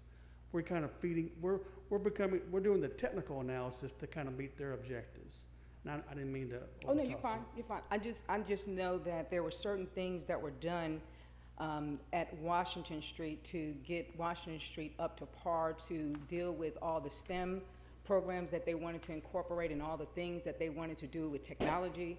And I'm not. Very similar to what we're doing here. Matter of fact, that was one of my projects as well. Okay. Was the renovations of Washington Street. That's right. And they had that very incredible after-school program that Miss B and the others run. And so we've kind of listened and used some of that experience and understanding as well for this particular facility. Thank you. Commissioner Long, and then Commissioner Henderson. Just real quick, I just want to make sure, I've seen Nelson Heights Center work. I've been there many times, and I think it's a great program. I think it's the great after-school program that they do and the volunteers that help. I'm just thinking in long-term, kind of like what Commissioner Lindsay said, for what we're doing with all this stuff, it needs to be basically have somebody there that runs the center. Because I just have a vision, I guess this is my business mind coming in, that okay, we're gonna have this big kitchen, somebody's gonna be cooking over there. What happens if somebody gets burned? What happens if somebody's over there in the water park and they fall and there's no parents watching them? I mean, I feel like it's a big liability if we don't have it manned. I think we're fine with having all what we wanna have over there and what their vision is, but I just kinda look at it from a long-term stance of what happens there. Maybe I'm wrong, maybe I don't know what happens out at Denny Dobbs when they run through the water over there. But I just look at it and think, okay, we're having all these, who's going to be responsible for all these Chromebooks when they go out? Do they come back in that night? I mean, it's just things that we gotta think through. And I wasn't here, and maybe Commissioner Lindsay wasn't here when we did this, so I don't know what the plan was. I don't know what, but, you know, I'm all in favor. I don't want anybody to think I'm not in favor for Nelson Heights, but I just wanna make sure we have a defined purpose of what all this stuff is and how it's going to be managed long-term, because all the citizens of Newton County will pay the taxes to manage these facilities. Thank you, Commissioner Henderson. Thank you, Ms. C. You know, if you just think back, this board closed down Nelson Heights. Said, well, and this thing, what was told said that, well, you know, it's not being ran right, and said, we can run it better. And I said, I don't think that you can run that building as good as my son and myself had for $30,000 a year. We had teachers there. We had people there to run that particular building. We had cameras on that monitor the basketball goal. But I tell you, when you told me not to come to the meeting, you said, well, you stay outside and we're gonna fix this thing we want to, and you closed it down. You didn't think about how you were gonna open it back up. Didn't worry about it. So now we got this point, and then you come with all kind of excuses to say, well, this is the reason why we want to keep it closed. But the citizens of Newton County, the taxpayers, Commissioner Lindsay, they voted on that $1 million to go to Nelson Heights. They didn't say go over there in any other district or any other where, spend that money to renovate that building. They wanted that place so they could lease it for family reunion, you name it what, similar to Spring Hill. And that's exactly what it's gonna be used for, the same thing to the other park. In fact, there was a model that I used when we thought about Spring Hill. I said, well, you're not gonna build something at Spring Hill without putting a community center there. And we made sure that was in the plans too. Even though at that time it wasn't in District 4, but when I was reelected, it was in District 4. So stop punishing those people. If you want a particular program over there, hey, let's work together to do it. Let's renovate it and put a program over there that you can kind of go along with to a certain degree. Just make sure that I'm a part of it and put the folks over there. You're getting exactly what you asked for, and now you got it. You're like you don't want it. We gave it to you. I said run it better. And you get all these ideas, but you still don't want any action. I'm for helping people, making the community better. You know, and people say, well, but you're taking that same money that the folks voted on to fix that place over there, fix it back up, $1 million. And you've been fighting me ever since it was approved. Stop fighting me. Work with me. Please. I'm workable. Please. That's all. Commissioner Edwards, then Commissioner Lindsay. Thank you, Mr. Chairman. So my understanding was, and I thought it was understanding of the board, some part last year, maybe even the year before, that after these renovations were complete, that we would put a tenant that would provide this type programming that the commissioners have discussed here in the Horseshoe tonight for the children of that community. We would put a tenant in that building that provide that programming. And I believe that's what the build out is for, is to provide or facilitate a space that would be easy for someone to come in there and provide that programming for the after school or the summer programs or whatever that might be. But my understanding was there was going to be a tenant that would take care of these type services for us. Thank you, Mr. Chairman. Thank you. Commissioner Lindsay. All right. So I'm a very straightforward person, and I'm very clear on my intentions, and I want to make sure that it's clear for the hearers. And I apologize in advance for the individuals that are looking at this on video who are going to definitely comment to me about my facial expressions. But they are, because when I hear foolishness and mess, I can't help it. But let me just say this. I think that Nelson Heights Community Center should be bigger than what it is. I think that more money should be put into Nelson Heights Community Center, but in a more productive way. I don't understand how it is that whatever I say translates to some hearers that I'm against Nelson Heights Community Center. Believe it or not, I'm a big advocate. He knows it. The problem is I want the center to be productive. I want the center to be what it is intended to be. If that takes $2 million, it doesn't matter if it's pouring into kids and is going to be producing what we wanted to produce. I'm all for it. There's no misunderstanding of that. So when I question this, I'm not questioning it to say I'm against Commissioner Henderson. I'm saying for the record, while we don't agree on a lot of things, and a lot of people may think that we don't like each other, one thing I'm 100% behind is I'm going to help him do everything that he can to help Nelson Heights be what it is intended to be. But we got to do it the right way. Have I said that Nelson Heights has been mismanaged in the past? I have. I haven't sugarcoated anything. I have been very clear about what I've said. But that's the past. We're moving forward, and we're moving forward with people that have a vision that is in line with what you want for District 4 and Nelson Heights Community Center. Don't misunderstand that. Don't put words in my mouth. I'm very clear about what I'm saying. I'm supportive of it. I think it needs to be bigger. I think it needs to be better, and I think it needs to be managed by an entity that has proven success in helping kids. I think it needs to be transparent. I think whatever money is given to Nelson Heights, they need to be accounted for in terms of what they spent their money on. I think that we need to have budgets that they provide to us. I think that we need to have an accounting. I think that we need to have an organization that is there that is not afraid to provide bank statements when they are audited and the auditor asks for bank statements. That's the kind of Nelson Heights Community Center I want for District 4. I have been very clear since the day I moved to this community, I'm about helping kids. Our kids are getting lost in the system. I understand that this facility is going to be a game changer. I've said it, and I'll continue to say it, and I will continue to say it. Mr. Henderson knows the truth. Mr. Henderson knows that when I first learned that kids were over there at Nelson Heights back in the day, I was ready to write a big check, didn't hesitate. But his board members were the ones that told me, don't do it. You were wrong. You were wrong. They said they don't do it.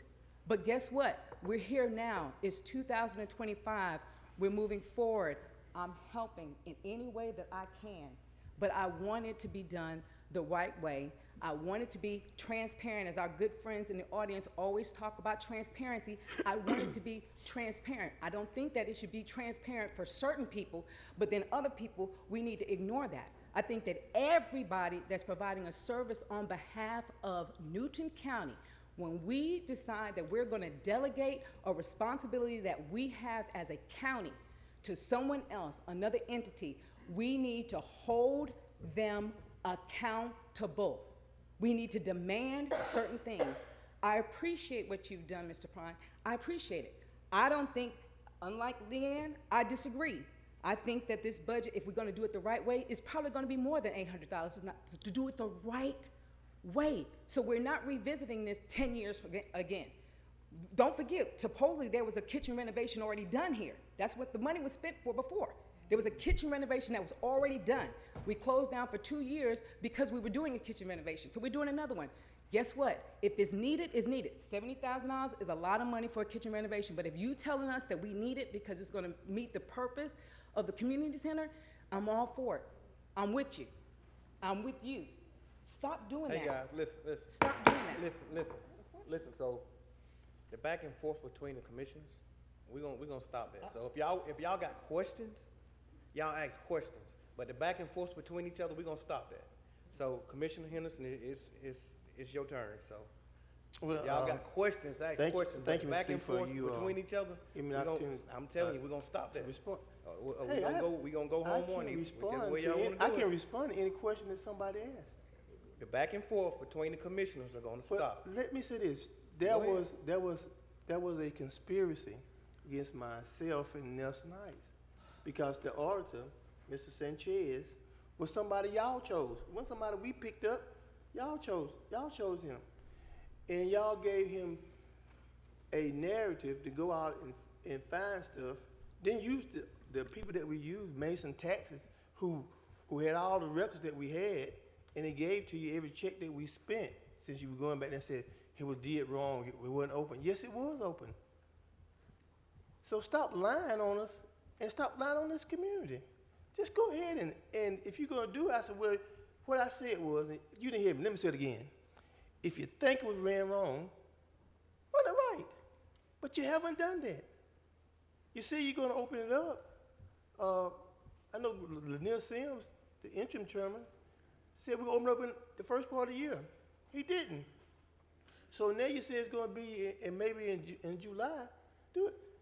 But stop trying to point fingers and say that I did something wrong, because if I did something wrong, I would be on my way to jail. I would be, you know, and I'm not. Now, hey, and let me say this, in my own, let me say this, in my own way.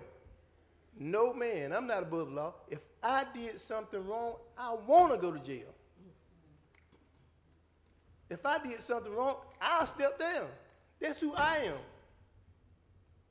And I'm not afraid to do it. So if you're going to help the folks, good. If you still going to keep kicking down the road and tell old lies on me and say, well, this is what we're doing. And if I did something wrong, I want Patrick to tell me, say, well, JC, you did something wrong. And the only thing he come up with is say, you rent the building out. That we've been doing every building we got, we rent out. The new ones, the old ones. Every building in Newton County, you rent out. And that's all they count with, so you rent it out. So come on, y'all. If you're going to help Nelson, the people in Nelson Heights, then do it. If not, don't. Do you need a motion? Yes, sir. So what we're asking is for you to authorize us to amend the contract with Sunbelt in the amount of $808,200 so that we can move into the next phase of construction. So it really just says discussion. That's right, Maxon. Well, I'm just saying, well, for us to be able to maintain the schedule and have it ready at the time frame that we've been asked to try to get it done, that would be the best option for us. Yeah. So if you're looking for a motion tonight, I will have to amend the agenda. Is there a motion to amend the agenda? To add? Second. It's been motioned that we'll amend the agenda to add discussion and consideration. So I'm gonna make that number 10. It's been motioned by Commissioner Lindsay and second by 11A. Yeah, I'm sorry, 11A, I'm sorry. It's been motioned by Commissioner Lindsay and second by Commissioner Mason. Any discussion on that? Commissioner Lindsay. And I know this is putting you on the spot. Is there any way that we can, as we go through this process of Sunbelt doing what they're doing, can we aggressively start making moves? And I'm asking you, Mr. Brown, can we aggressively start making moves to pinpoint what we're going to do with Nelson Heights Community Center? Because it is a shame, and I'll be the first one to say it on the record, that it's been closed for 2 years and nothing has been done. That is absolutely ridiculous. Can we aggressively figure out what we're going to do? It shouldn't take 6 months to do it. It shouldn't even take 60 days to do it. If we go ahead and start looking for who's going to be there, how we're going to organize that and make that a priority, so that they need to speed up with our timeline and not vice versa. So if they want to get this job done, they need to try to see if they can get it done before July so that we can have kids in there this summer. And if we can have a discussion about that and finalize that in front of everybody so it's recorded in history that we want this thing done ASAP, period. Yes, that's one of the things that we have already begun discussing, long-term views for Nelson Heights. So as the staff, once we got back with Jeff and we look at the overall project and the direction that Commissioner Henderson and the community wants it to go, we also wanted to talk to the school board, local community members, things of that nature. We That's have great. started the process of that, yes. But I understand we started the process, but I need a commitment, and I'm pretty sure you want a commitment, that this is going to be something that is going to be prioritized and is going to be aggressively handled so that it is not done in months, but more so in weeks. Yes, I do agree, and one of our goals is to bring it back to the board as soon as possible. Okay. Commissioner Long. Thank you, Jeff. Sorry that we got off on this tangent and you had to go through all that. But I agree with Stephanie, with Commissioner Lindsay, and I think we should make that part of the motion. To vote on this, I want Nelson Heights back open. I'm like Commissioner Henderson. I don't know why it's been closed this long. It's ridiculous that those kids, every time I go over there, I have a great experience there. And we need to get something open for those kids. I do. And so I just think that we should be doing a motion and go ahead and get this ball rolling on this project. But in the meantime, let's define. So Commissioner Lindsay, you said it so well, so you could make that a motion that we could get this thing going, but then define what we're going to do with it and what's going to, you know, how it's going to be work and what we're going to do and who's going to run it and all that kind of stuff. So it is a good center for the kids where it doesn't get torn up and shut down again. We want it to stay open for as long and volunteer over there and different things that we can to help in that area. So that's all I want to say about that. Thank you. All in favor? Well, let's be clear on what it is that we. She's amending the agenda. Yeah. All in favor? Thank you. Now we're gonna do 11A. We need a motion. Commissioner Henderson, you wanna make the motion? To move the project along. As stated by the chairman. Is there a Make the second? motion. Second. There's a motion by Commissioner Henderson, second by Commissioner Mason. Any discussion? I have a substitute motion. Okay. I like to motion that we vote to move the project along for the $808,200 and simultaneously that we set a 60-day time period to aggressively address how the center is going to be operated.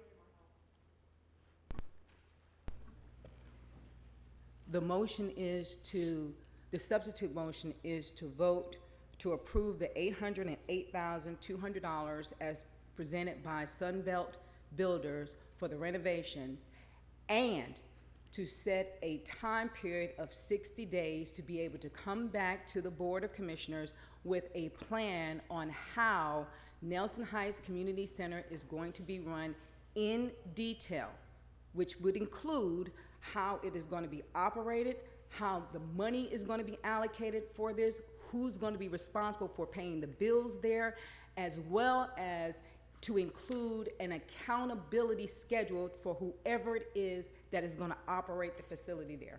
Second. It's been motioned by Commissioner. I'd like to make a substitute motion as well, please. Why y'all killing me? I'd like to make a substitute motion as well, if I could. Go ahead, sir.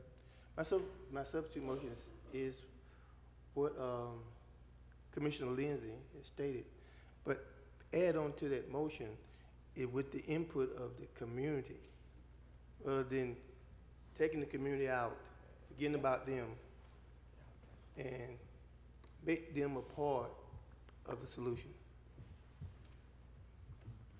Is there a second?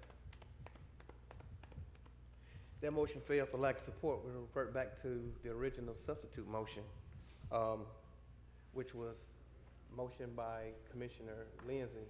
Is there what, and I think it was second, what was second by Commissioner Edwards. Any discussion on that? Commissioner Henderson. Thank you, Mr. Chairman. If we are for Nelson Heights or anywhere in the county, then why would you include the peoples? I mean, what's wrong with including the people who live in the area? Why do you want to cut them out and have something did in their community without their input? We wouldn't do that anywhere else. Nowhere. Nowhere in the county. We wouldn't do it in District 1. We wouldn't do it in District 2. We wouldn't do it in District 3. We'll do it in District 4, but we wouldn't do it in District 5. What's wrong with that?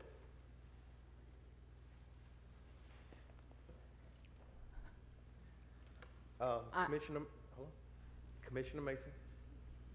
Thank you, Mr. Chair. I just want to put out there, I don't want anyone to think that the community will not have any feedback in regards to this. I think what this board is trying to do at this particular point is move this project along as quickly as we possibly can. We have a county manager that's going to be in place. We have a project manager that's going to be in place. You all have the autonomy to have these conversations with residents that live in the district that can provide you with the feedback. So I don't want it to be stated from this board that the community has no feedback at all, because that is inaccurate information, and we have staff in place that are in position. I know our project manager, you stated here tonight that you've had conversation with Commissioner Henderson. You've had conversation with people in the community already. So you generally have an idea of what that should be anyway, and so you all still have the autonomy to still be able to do that going forward, but not try to put it where it prolongs the actual project being done.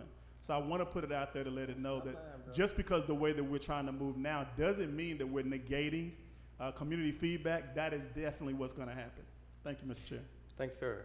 Commissioner Lindsay. I believe I heard you say, Mr. Prime, that you actually had an opportunity to talk to some of the individuals that gave feedback on what it was that they wanted at the community center. I know for a fact that that's what you said. Now that I said staff have had opportunity. Staff have had conversation with individuals. All right, so just to be sure for the record, the motion is what the motion is.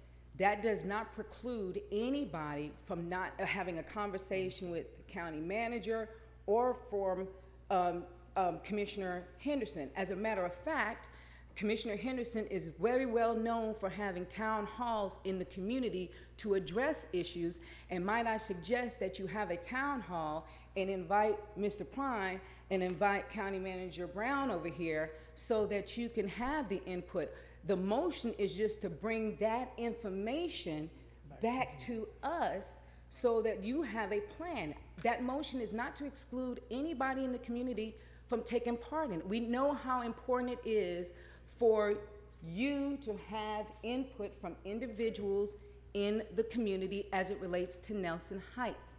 And so the motion that's been presented is just to set a timeline as to what it is that we want you guys to have and present to us within 60 days. So for the record, so it is clear, Commissioner Stephanie Lindsay from District 3 is not saying that the Nelson Heights Community Center project should not have input from the community. To the contrary, I'm saying it's welcome and it should be taken into consideration. And when you guys bring that back to us, hopefully it'll be a consensus that everyone can live with. Not everybody's gonna be happy, but everybody can live with it because we're trying to get the project moved forward. Guys, I'm calling for the vote. All in favor?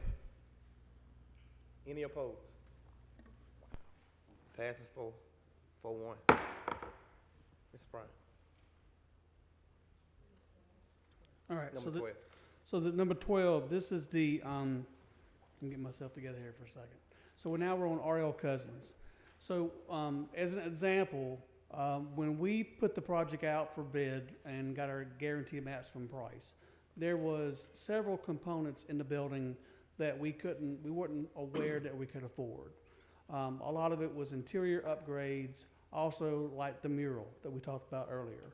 So this particular amendment with Sunbelt is from savings that we've been able to get from the buyout of the project with them, that we are now able to come back and buy back additional components of the project that we didn't think we could. So we're asking you to authorize the amendment in the amount of $250,000, making their total contract amount $7,443,800.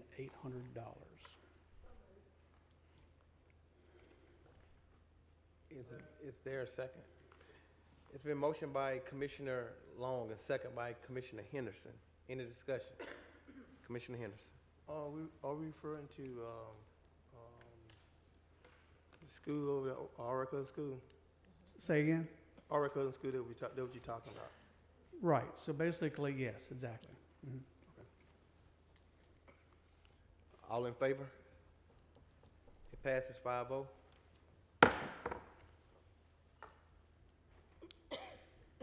Next is item number 13.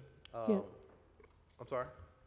Yes, Mr. Chair, the next item is number 13. This is the discussion of the historic jail aesthetics and renovations.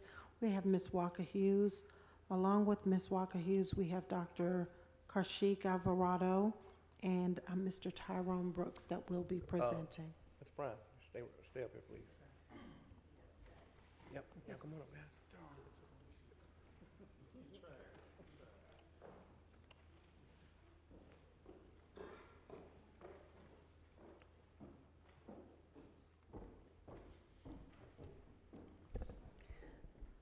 Good evening, commissioners. Good evening, everyone. We won't be before you long. We just wanted to come before you to discuss some of the, one of the projects that's, it's a SPLOS 2021 project, which is the historic jail renovation. After going through some of the process and speaking with Mr. Prime and with Sunbelt Builders, we decided to bring in a subject matter expert to kind of go through how this renovation will look and how to best acknowledge what it is and what happened there as it relates to the Newton 6. So we have with us today Mr. Tyrone Brooks, Representative Tyrone Brooks, who was a part of the Newton 6 that were arrested and detained at the historic courthouse. And we also have Dr. Karshik Alvarado, who is a subject matter expert on how you can best preserve the history of a building without destroying the historical footprint. And so after some conversations with Mr. Prime and with Sunbelt Builders, it was determined that the cells, the jail cells, are scheduled to be removed. Now, if you remove the cells from the historic courthouse, you remove the footprint. And so we wanted to bring it back to the board to have consideration for if we truly want to preserve the history of what that building is, we may need to consider keeping the cells in place and working around those cells so that we have the historical footprint. Because as Dr. Alvarado will share with you, and as Mr. Representative Brooks will share with you, that is the history of the building. So I'm going to ask first Representative Brooks, who was there at this jail, to come up and share some words. And he's also speaking on behalf of Mr. Joseph Lightfoot, who's passed away just recently. So thank you so much. Well, thank you, Ms. Hughes. Good afternoon, Mr. Chairman and members of the distinguished Newton County Board of Commissioners. Thank you for letting me come by and just have a few minutes to let you know that I am, along with the recent conversation I had with Joe Lightfoot before he passed away, was January the 17th. Joe and I sat at his home and we talked about maintaining the cell blocks inside the jail. Because if you remove the cell blocks, there is no jail. It's just a building, it's just a shell. So we want to reiterate to you basically that if you're going to move forward to call this an historic renovation of the Newton County Jail, where 6 of us were held in 1970 for 2 months in solitary confinement by Sheriff Junior Odom, that you would keep those cells in place, that you do your renovation and whatever else you need to do. But I hope that this board will instruct your contractors and renovators to make sure that the cells are not removed. I was just at the Lawton, Virginia Federal Prison in Lawton, Virginia, where 5 of us were held in 1968 during the Poor People's Campaign. The cell blocks are intact. I went through the prison in 2023. We have photographs of the cell blocks. Well, I'm inside of the cell blocks.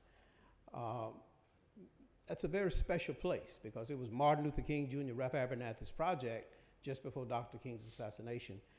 So we hope that you will agree that to maintain the history, the true meaning of the history of the Newton 6 and the movement that occurred here to transform this whole region, that you would keep the cell blocks intact. On behalf of Joe Lightfoot, Forrest Sawyer, Leon Walker, Robert Johnson, and Lloyd Jackson, I beg you to keep the cell blocks intact. Thank you, sir. Good evening, everyone. It's good to Good see evening. some familiar faces, new faces. Again, my name is Dr. Kershik Alvarado. I am the CEO of Preserve Black Atlanta, as well as the CEO of Preserve Black America. And my mission statement is actually what the title says. I don't sugarcoat that. I'm an advocate for the preservation of historic sites, whether they are related to people of African descent in the U.S. or not. But in the field of preservation, we govern ourselves by a code of ethics. And part of that includes accessibility and also maintaining the integrity of buildings. And a lot of times when we use that word, people go, well, what does integrity mean? So a lot of times we think about character. But when the National Park Service was established in 1966, they decided that they would govern themselves by these two ideas regarding preservation. And one of those ideas is that a building's historical integrity is a building's ability to convey its historical significance. And also, you must maintain the authenticity of a building's historical identity. So if I decided to take this building today, as I drove up, I was looking at the building. If we decided to repurpose this building to renovate it, okay, to design it, if I took that clock tower off and decided to put something digital there, you remove the historical identity of the building. If I decided to take away these pews and the banister, it no longer looks like a courthouse. And if I decided to come in and put in a coffee shop, cubicles, it's no longer a courthouse. So you have removed the characteristics of the building that makes it historically significant. We're at a moment in our history where history is being erased. We need these buildings to be able to serve as monuments, to talk about what happened inside when textbooks are no longer doing that. You have such a gem here. I'm sorry, because I just got emotional. You have such a gem here. There are not many towns or cities or counties that look the way that yours does. You look at a place like Atlanta, it has lost so much of its history because we have torn down the buildings. And people come to Atlanta because they are looking for those historical events, right? And you can't even see them, you can't even identify them. And we had so much development trying to rebrand ourselves that a place like Newton County becomes special because you can still tell its stories from the buildings. They are physical, tangible reminders of things that happen. And when we remove those historical characteristics of the building, you miss opportunities. You lose sense of your cultural assets. And you really have a gem here. I really would encourage you to celebrate your history, to protect the buildings. And as I was talking with Mr. Brooks, I don't think he understood that the building would not be used. I think you thought that the building was going to be served as some sort of museum, some type of monument to honor what took place in 1970 with the arrest of these 6 men. I think the language got confused in regards to difference between a cell and a cell block. And I don't think that he understood that there was a chance that all the cells can be removed. When I went into the space, you can get the feeling of what it was like years ago. I walked by the windows, you could hear the whistling of the wind. I could look outside, and Mr. Brooks told me the story about how when he was in the cell blocks, he and the other 5, that they have a little bit more autonomy than the way that the story had been conveyed to me, that they were able to walk around. They were there for a couple of months. And he told this story about the Gaither girl that came to the window and how his mother came to the window to make sure that they were okay, that people encouraged them, both black and white. And those windows tell stories. And if you remove those things, you missed the chance of telling all this history. And so I came here tonight to ask you to really consider the preservation of this building. I was reading the referendum, and I would hate for people to feel like they've lost faith in the county and thinking that they were going to get one thing and failed to get that. So I'm here tonight to say that I hope that those who are part of Newton County would support the idea of turning this site, preserving these sites, preserving these jail sites, these jail cells, in order to tell the story about this phenomenal building and the people who were in it. Thank you. Thank you. Mr. Prime. Can you kind of give us an update of where we at now, so the board can make a decision on tonight so we can move forward? Yes, sir. So the mission that we were given at the beginning of this project was not only to talk about the preservation of the project, of the building itself, but to repurpose it for the use of the 4-H and the county extension offices. The thought behind that was kind of twofold. One was to remember the past and commemorate that. Secondly was to kind of rebirth the facility for a new purpose that would give some hope and some I guess, something of goodness moving forward. The children that are involved with 4-H and county extension, what came to mind.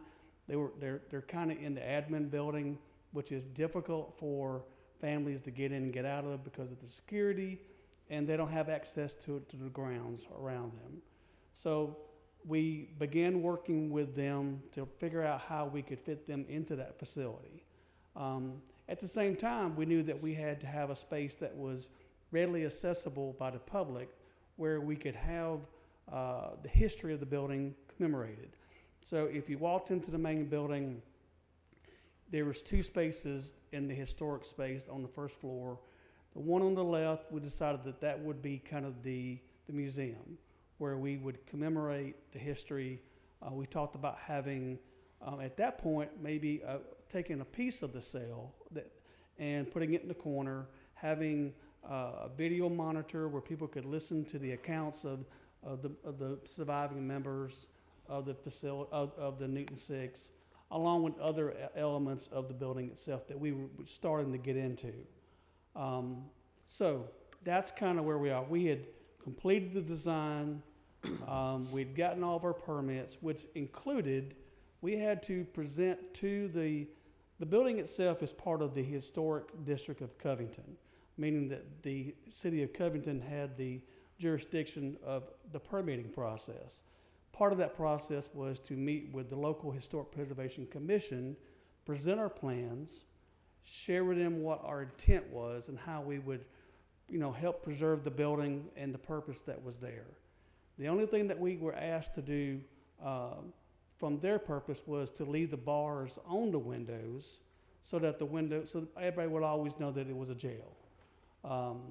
And not to do anything else on the exterior other than the fact that we are adding a stair that you had to have so that people could egress out of the second floor. And there was a stair there historically. It just got removed somewhere over the time. And so that's where we are. We've gotten to a point, we got all of our permits, we were ready to start the construction. But as you guys know, we work for you. So tonight we're very open to understanding how you guys want to move forward with the project, and if we want to make some edits and changes to it, then that's the prerogative, and we'll make that on your behalf. So let me ask you a quick question. You said that they said that the bars on the windows had to stay? Yes, sir. The only comment that we got from the local Historic Preservation Commission was and we weren't taking the bars off, but they were saying just to make sure that the bars on the windows stayed. Their focus was primarily on the exterior of the building. I will give that credit. So. Okay, Commissioner Long. Somewhere along the line, I thought that the building was going to be renovated for historical purpose. We don't have room at R.L. Cousins to put the 4-H over there and keep this building historical. I mean, it's so cool. I mean, I was involved with the new jail that we have here in Newton County, and I actually organized the spend the night party. Basically, we were the group that came into the jail and made sure that the, remember that, JC? Made sure that we kind of did the punch out is what we did. We had about 300 citizens that came and spent the night in the jail. And we had church. I spent the night in the Newton County Jail, and I still have mine. I love it. And it was great. I mean, I don't know why we would be taking those jail cells down. I mean, I think that would be so cool to be able to go through there and have that in that jail. So I'm not sure where that came and how we changed it, but good knows we got room over RL Cousins or somewhere to put the 4-H club. And it'd be easier for people to get in and out of better too. But anyway, that's my thought on it. I just wish we could preserve it. Thank you. I think Commissioner Mason was next, then Commissioner Henderson. Thank you, Mr. Chair. Thank you all for the presentation today. I think when if I can recall correctly, when this board began to start talking about the historic jail, I can't recall if it was back in 2019 or 2020 when I actually came on the board. And I credit this to my colleague, Commissioner Henderson, for bringing this up and talking about the Newton 6 and what that building really meant to this community. And I think initially when we first started having the discussion about the renovation, we were talking about, there was an idea of let's make this a historic museum where residents can come in, take on educational trips through this particular facility, whether they can understand what that part of history was in this county and all that encompassed. Of course, in the midst of having that discussion, it was brought up about having possibly 4-H or, maybe having a portion of it or a quarter of it. I don't remember exactly how much of renovating it for that. And I think now that we truly look at, and Dr. Alvarado, you mentioned this,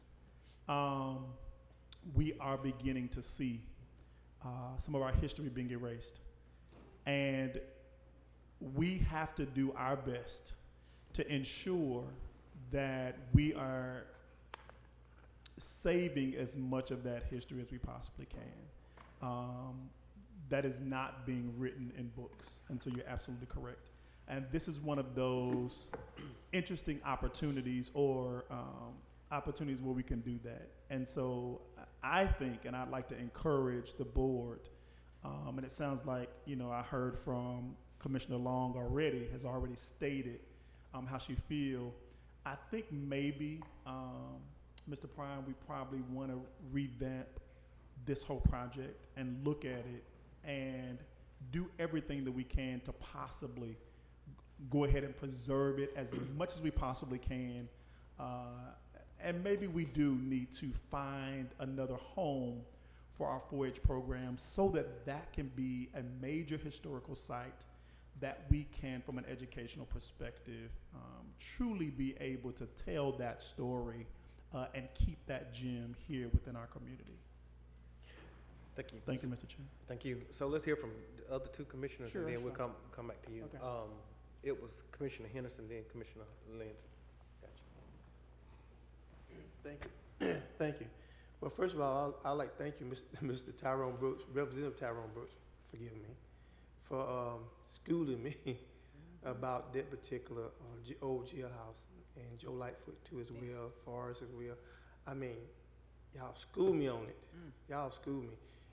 You worried me so much I would go home and have sleepless nights until we got that little thing out there talking about the historic value of that particular building and others. That wasn't what I wanted, but at least it made y'all feel a little bit better.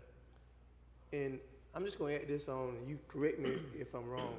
The Newton 6 was there a long time, but there were several other students from R.L. Cousins School. In fact, the same what I talked about earlier when they came from R.L. Cousins, historic R.L. Cousins, marched on Easter March up here, they were jailed in that same jailhouse. It was packed. In fact, I walked by as a child with my mother, and they were like, "Hey, let me out." It was so full. Almost like they was squeezing their head through the bars. But in Junior Odom, the sheriff then, I was scared to death of Junior Odom because he had them real king-toe boots, and I was told he would use them. See, I'm from around here, and I know the history about from around here. And so the thing that concerned me over the years, because I've been here, I think, almost from the beginning of wanting to do something with it, was that historic jail had been on, I think, 2 or 3 spots, and each one had got about $3 or $4 million, and we're still spending money on it. And I would like to just, I think I ain't read too much, Commissioner Long, cut the bleeding and fix it. We don't need to take anything out of it. We need to renovate it, figure out a way to make sure doing Black History Month, Martin Luther King birthday or whatever, and to be able for people to come in and see what had happened to some of our citizens in Newton County here in Newton County. Because I'm a firm believer that history repeats itself. If our kids don't know anything about history, guess what? It'll come back and bite them. And so, as long as I got breath, and I know, Representative Brooks, as long as you have breath, you're going to continue to tell us all about what has happened and what we need to do. And hopefully that our young people, the ones who are concerned, will take heed to what we're talking about and try to preserve this and read their history. And I'm going to say this, Mr. Chairman Claude. When, as a young adolescent, I was growing up and going through school, when I started learning about the history of people of color, I was a mad young black man. Because I couldn't figure out how could they do me like this, and we all are Christians. And I've learned that. But since then, as I've aged, I understand that we all have to live together in peace. And the way you do it is by not letting history repeat itself. Make sure our children get a good education. Make sure our older people, such as myself, are taken care of as best we can. And we'll all live peacefully and good in our community, in our county. And I would like to personally say, Mr. Brooks, if I never told you, and I believe I have, we appreciate you. We value what you have did for the state of Georgia, and we value for what you're doing for here in Newton County. Thank you, sir. Thank you, Commissioner Lindsay. Guys, after this, we're going to ask for a motion that we amend the agenda so we can take a vote on how we move forward. Commissioner Lindsay. I think that everything has been said by Commissioner Henderson Long and Commissioner Mason. I just want to make sure that we're reminded that time is of the essence. And from the beginning, we thought that this was all, before I even thought about being on this board, I've always thought it was a preservation project and not a repurpose project. For the life of me, with all due respect to those who have been involved, I don't understand who would have thought that it would have been a good idea to put kids in a historic jail. That doesn't correspond. What I will say is this: I was not here during the time that the Newton Six made their statement, and the students. We've heard the stories several times from Joseph Lightfoot. Joseph Lightfoot used to come to my office and sit and tell me the stories about what used to happen behind my office at the record store there. So I've learned a lot about the history, and I learned a lot from you, Representative Brooks, definitely from Forrest Sawyer, without a doubt from Forrest Sawyer, from Joseph Lightfoot, and from Commissioner Henderson, because for years Commissioner Henderson used to tell the story about what he saw as a child looking at the Newton Six doing what they were doing in the community to better us so that we can sit here. I believe in preservation, without a doubt. I think that my understanding was it was going to be a museum. I think that that's where we need to go with this. I don't think that we should think about repurposing it, because I don't know of, and maybe later on we'll be able to find a suitable organization that can be in there. But for the most part, I think that the priority should be preservation.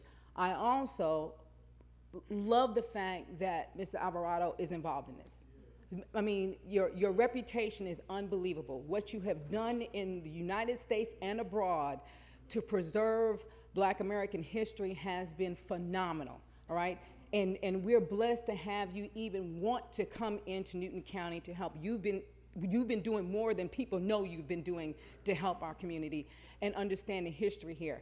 With that being said, I think that if we're going to focus on preservation, maybe we need to look at going beyond just having a local historic commission that is saying that we're in a historic district, but maybe getting this on a national historic registry so that it can forever be preserved and protected. Because I thought that we were already there. I thought that that's what we had, and I was mistaken.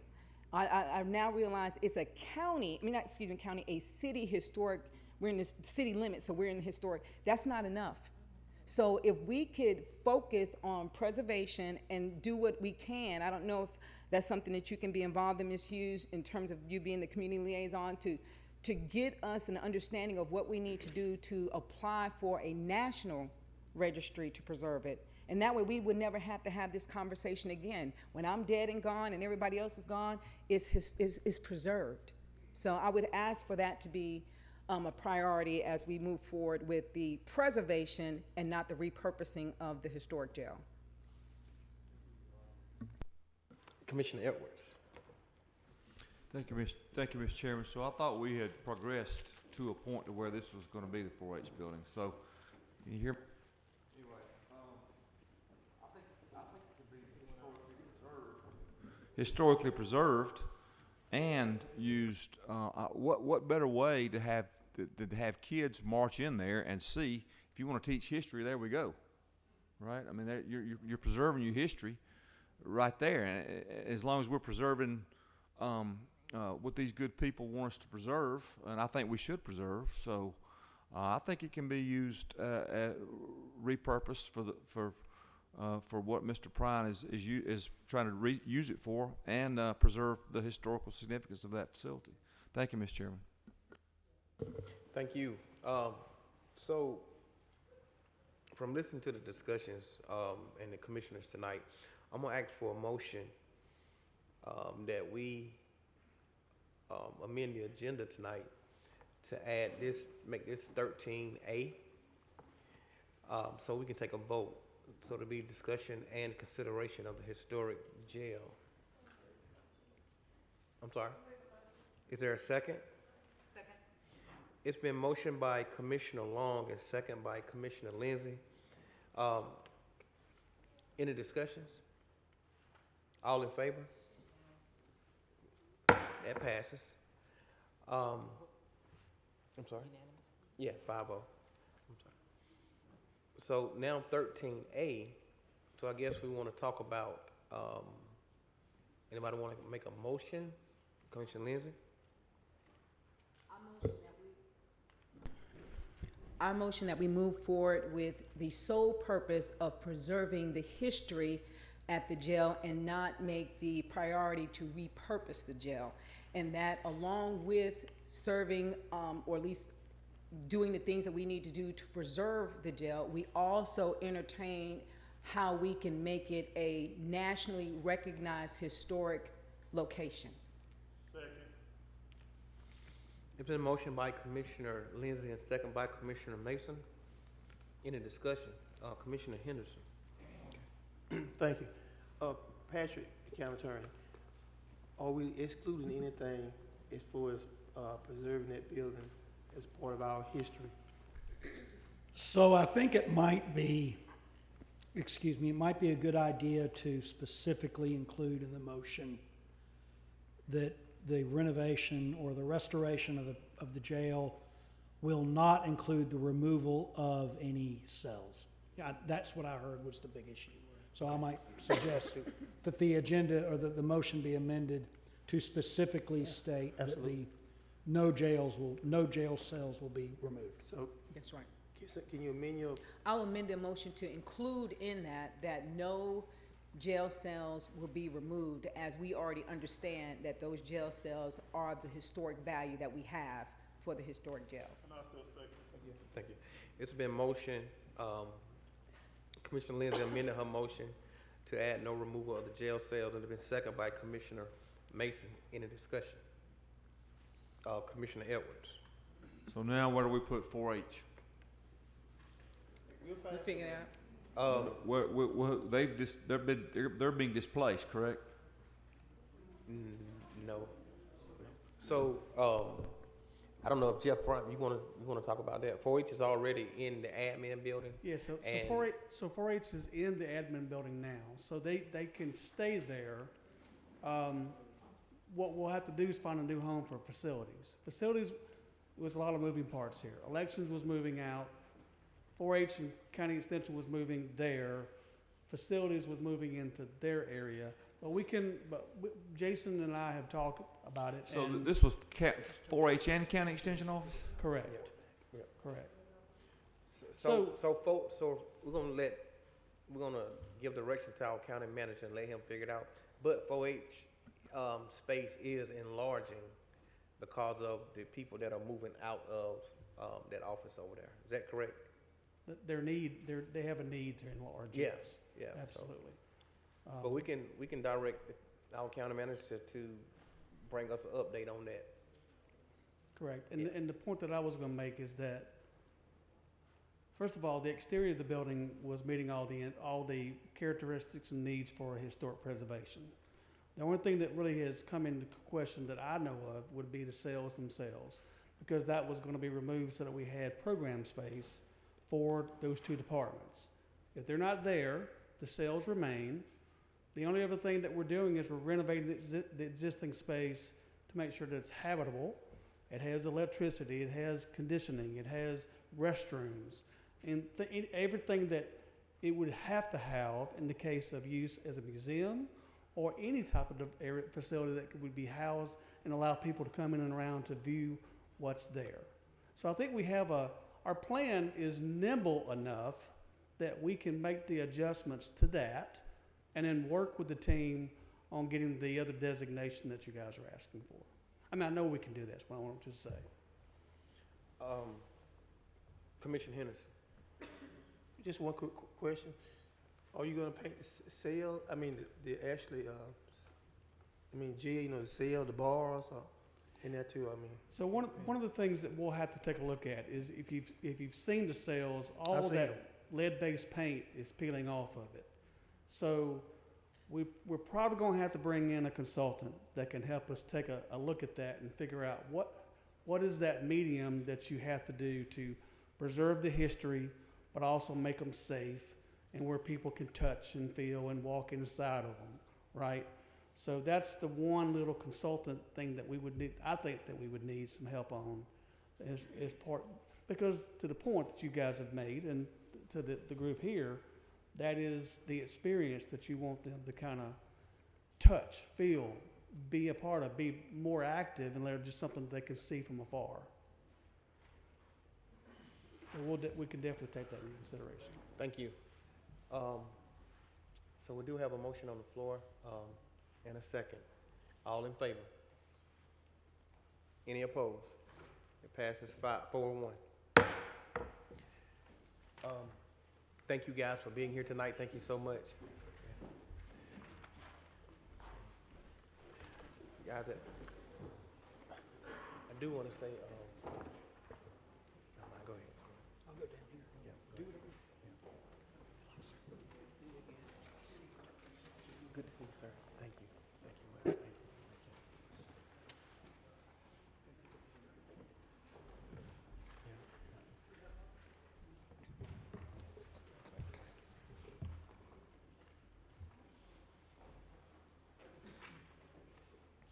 you. Mr. Chair, we're at number 14. Thank you, ma'am.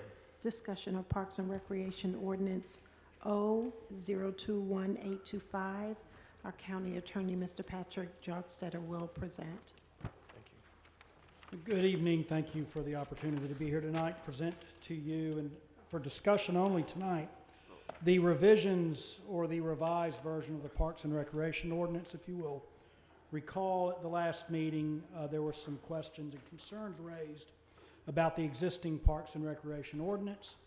We have made some revisions, a fairly substantial revision to try to address the concerns. We found a few more as we worked through it, and there have been a few more raised over the past couple of days. And I want to just sort of generally walk through, hit the highlights.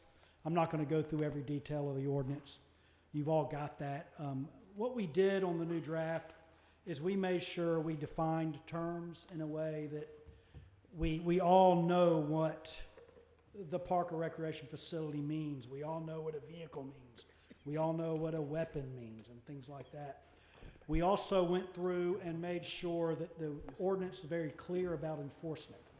So the previous version of the ordinance was less than clear about how the ordinance would be enforced and what authority the magistrate court had to enforce the ordinance.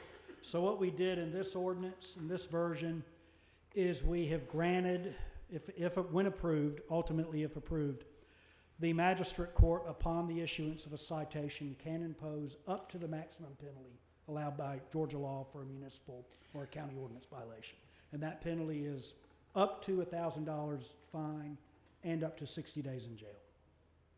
The next thing we did is we made clear that it is a violation of the ordinance to remain in a park, in a facility, or on the property after the posted hours. And those posted hours will be posted in each facility, and that will be part of the ordinance. So if it says park closed at dusk, and you're there after dusk, you'd be subject to citation, subject to appear in front of the magistrate court. We limited the operations of vehicles. Vehicles can only be operated where they are supposed to be operated. Parking lots, roads, things like that. There was a comment Commissioner Edwards made about making sure we address and prohibit sort of some of the alternative vehicles that are out there, some of these four-wheel drives, the side-by-sides, things like that. We are working on that. And I'll tell you where our trouble lies, is in defining those with terms that don't require that we use kind of the same slang, right? So a lot of times we refer to, people refer to their, your little personal four-wheel drive things. Some people call them four-wheelers or gators or whatever. And so I want to make sure we define them in a way that it's clear to everybody what they are. But the goal is you can operate vehicles that are properly licensed and permitted on Georgia roads. You can operate those in the roadways and the driveways and the parking lots. Beyond that, no vehicles permitted. We're not going to let you go four-wheeling, motorcycling over the grass and things like that. We do allow for personal mobility devices. We have a specific carve-out for that if you're in a wheelchair or a scooter or something like that. We authorize bicycles where they are designated for use. So you don't want bicycles riding across ball fields, so we're going to make sure we designate proper things in their proper places. We have a provision here, and I put this in here because we're doing this in a lot of parks. We are prohibiting or we are restricting the use of drones. You can go, you get a permit, you get authorization. If you do that, you can use the drone, but you don't want people just flying drones all over the place at the park. We limited parking. Parking is only permitted where it's specifically designated and marked. You can't just pull up on the grass and park. You may have events in parks where you have to alter that rule, and the ordinance gives you the rule or gives you the opportunity to do that. We have some general prohibitions. We prohibit any use that is specifically not authorized in the park. And again, that would be handled by signage, things like that. We prohibit specifically the entry into any park when it's closed. Commissioner Lindsay made a recommendation to expand that to if there's a locked area, you're prohibited from entering it. If you lock the ball fields, can't jump the fence, get in the ball fields, things like that. We will make that revision. We prohibit the unlawful use of weapons. Now, weapons is a tough one. The legislature a few years ago specifically prohibits you from banning weapons in parks. That's one of the things the legislature did a few years ago. So we can't ban the possession of weapons in parks. That's unfortunate, I think, but we can prohibit the unlawful use of those weapons. So if somebody carries a weapon into a park and they use it in a way that's unlawful, they are subject not only to an arrest on state charges, which would probably be more appropriate, but we could also charge them under this ordinance. We prohibit hunting, trapping, fishing, and the release of animals, and the release, you can't just go let your pets run loose. Fishing would be authorized only where it's specifically authorized. We specifically made the failure to pay a recreational fine something that can be cited for. Now the county and the court are going to be cautious, and we don't just rush and charge people with criminal activities. But you can't, if there's something that requires a payment of a fee and you bypass the fee, you can be charged. We prohibit a few basic things. You can't damage any personal property. You can't remove anything from a park. We don't authorize metal detectors unless you come get a permit. And the reason for that is you don't want people walking around digging holes and people falling in holes and twisting their ankles. We prohibit littering, disposal, burning of household stuff. That's a problem in parks that are kind of hidden away, people going and dumping their trash. We have a prohibition on just improper personal conduct. We don't want people acting up in parks. And that gives your park officials, your code enforcement, the sheriff's office some teeth in enforcing that. We want to limit the use of sound devices, loud radios and things like that. We prohibit the use or possession of any controlled substances. We don't need to. That's already illegal, but we might as well incorporate that into our ordinance. We prohibit the consumption of alcoholic beverages except at designated events, and those would be events that you permit. We prohibit tobacco, smoking, and vaping. Now, that's a controversial one. That's one for you to decide, but we did include in here, we prohibit any use of tobacco, any smoking, or any vaping in your parks. We prohibit golfing. That's been something that we've experienced a lot in some of our jurisdictions where there's just a field, people bring their golf balls, start hitting golf balls. You don't want that happening in a park where people might be running around doing whatever other activities there are. We prohibit animals. You can't bring animals except in designated areas of parks. If you bring an animal, they have to be properly leashed. We prohibit fires except where they are specifically authorized. A lot of parks will have fire rings or grills. If you have campgrounds, you're going to allow them within there. We prohibit swimming to areas where swimming is specifically authorized. You can't swim in the lake unless the lake is specifically designated as a place for swimming. Likewise, boats and other water vessels. We have activities that require permits. So the Parks and Rec Department issues permits for certain activities already. We made it clear that if it is an activity that requires a permit, you undertake that activity without a permit, you're subject to a citation. We prohibit fireworks and model planes except in instances where they are specifically permitted or specifically authorized.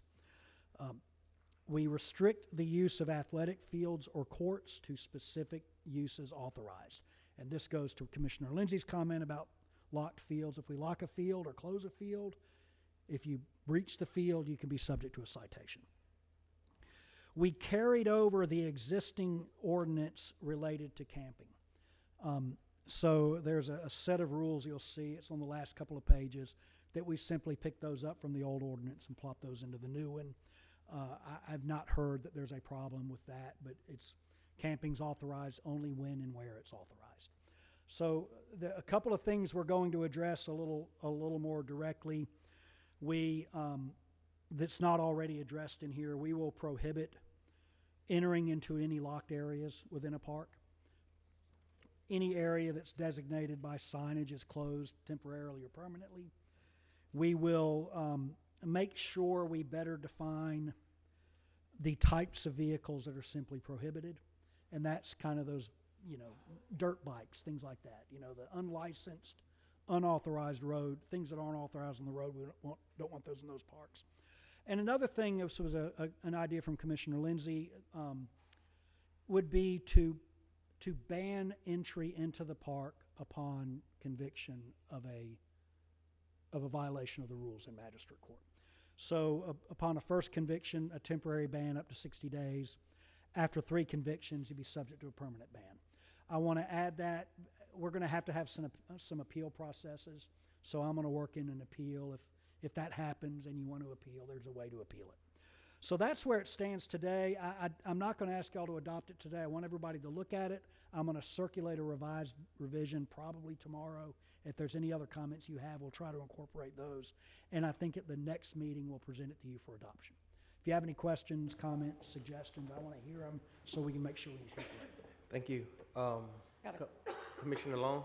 I know Commissioner Lindsay suggested that Sheriff Brown look at these. Yes. Did he look over it and make any comments? Commissioner Lindsay's forwarded those to the sheriff. I've not heard back, but I'll reach out. Okay. I'll reach out. I'd like for before it comes the back. Sheriff Department to have some input too. They've dealt with some of the calls, I'm sure. Commissioner Lindsay? If you could also, I also forwarded it to the fire chief so that he can look over it as well, Good. so that he can give us any feedback. We'll follow up with Just go ahead and make those calls, just to make sure that we've touched all the bases, to make sure that they're included in the final adoption. Absolutely. Yeah. Anyone else? Anyone else? Thank you, sir. Okay, thank you. Mr. Chair, the next item we have is item number 15, January 2025 January 2025 financial report by our Finance Director, Ms. Brittany White. Thank you, ma'am. Mr. Brittany, if you would, please come on up. I'm gonna remember to not wear these loud shoes next time I come and walk across this boardroom. Okay, tonight I will be presenting the January 2025 financials. January is the 7th month of our fiscal year, so that puts us around 58% of the way through the year. So I'll start with our general fund revenues. To date, we have brought in $72.5 million in revenues, so that puts us right at 73% of our projected revenues. So this graph shows you how much we've brought in per month. So you can see January is by far and away our highest month. January we do receive December tax collections from the tax commissioner. So now progressively throughout the year we'll see the revenues decrease. For our general fund expenditures, to date we are at $55.1 million, so that puts us at 55%. So we're trending really close to that 58%, what we're aiming for this time of year. And this graph just shows you the monthly breakdown for the revenues as well as the actual to budget. So at this point in the year, we are $17.4 million over in revenue than expenditures, but as we progress throughout the year, that will change since we've brought in a bulk of our revenue at this point. So we have 3 enterprise funds. We have the water fund. Their revenue to date is $7.4 million and their expenses to date are $4.1 million. Our solid waste fund, their revenue to date is $5.3 million. Their expenses are $3.5 million. And for Gaithers and Factory Shoals fund, their revenue to date is $115,000 and their expenses to date are $151,000. And Jeff touched on all these SPLOS and these same financial reports, so I'm just going to skip over those since we've already talked about them. And then the final slide is our impact fee. So back in November, we did add new buckets to our impact fees. So we're now collecting on library, parks and recs, roads. But we've also added animal services, fire services, and sheriffs. So we've added the public safety element. At this point, we have $1.8 million in our impact fee fund. And that wraps up the presentation, and I'll be happy to take any questions. Thank you, ma'am. Any questions, guys? Thank you so much. Thank you. Great job as always. Mr. Chair, we are actually at number 16, alcohol license, first reading, Wadi Business LLC, Neighbors Market. It's by Sabuddin Sarja, 14656 Brownbridge Road, Covington, Georgia, 30016, District 3. Thank you so much. Next is citizens' comments. This opportunity will allow citizens to make comments. You have 3 minutes to do so. Please state your name and your address for the record, please. Have 3 minutes to do so. You may comment this time.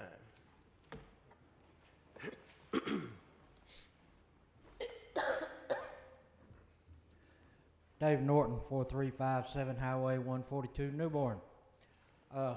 JDA was in here earlier. Every time I hear them 3 letters, my blood pressure just goes up. Ms. Hall mentioned that the Rivian has secured a loan. Well, today Governor Kemp also said he's not so sure about that loan.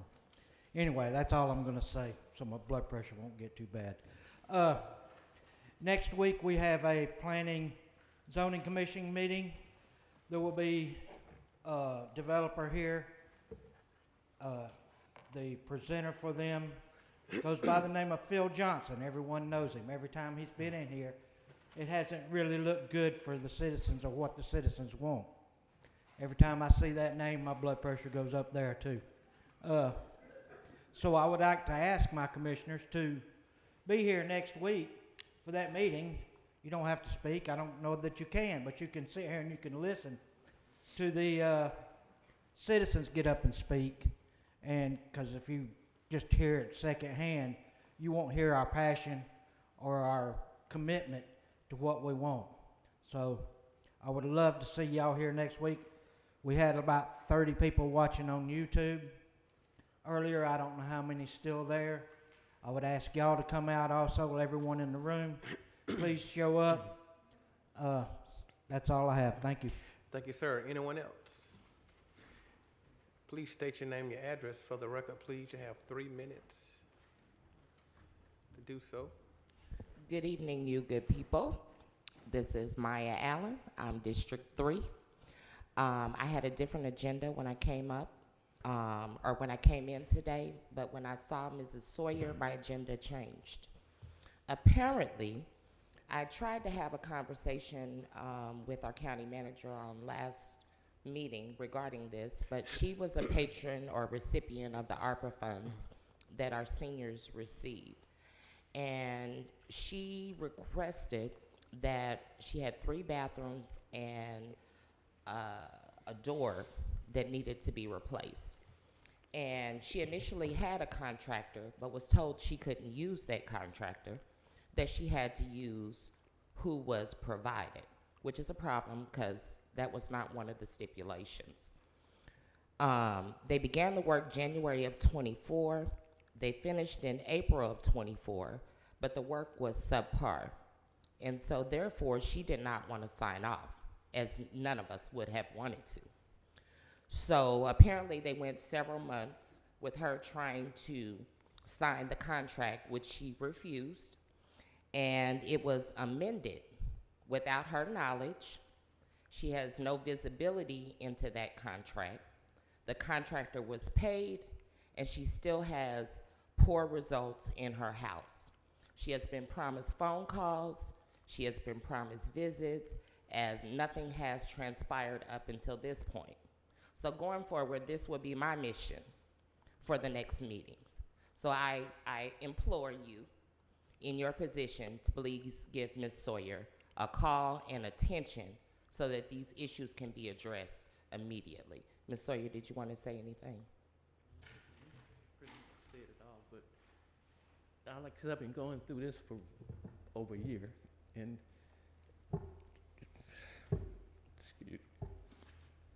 she's near tears. Let me tell you, she has to go somewhere else to wash dishes, to take a shower, and this has not been addressed.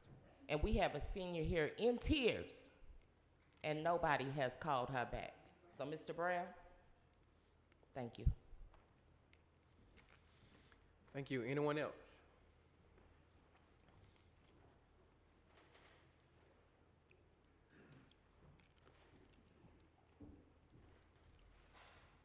Good evening. As you can see, many of us are in our jogging suits because we were at the hospital 2 counties over because Newton County doesn't provide what's needed for someone who had a behavioral health episode. It's mind-boggling to me that we have passions about mental health, that we've given thousands of dollars to organizations in our county for mental health, and the residents can't get what they need.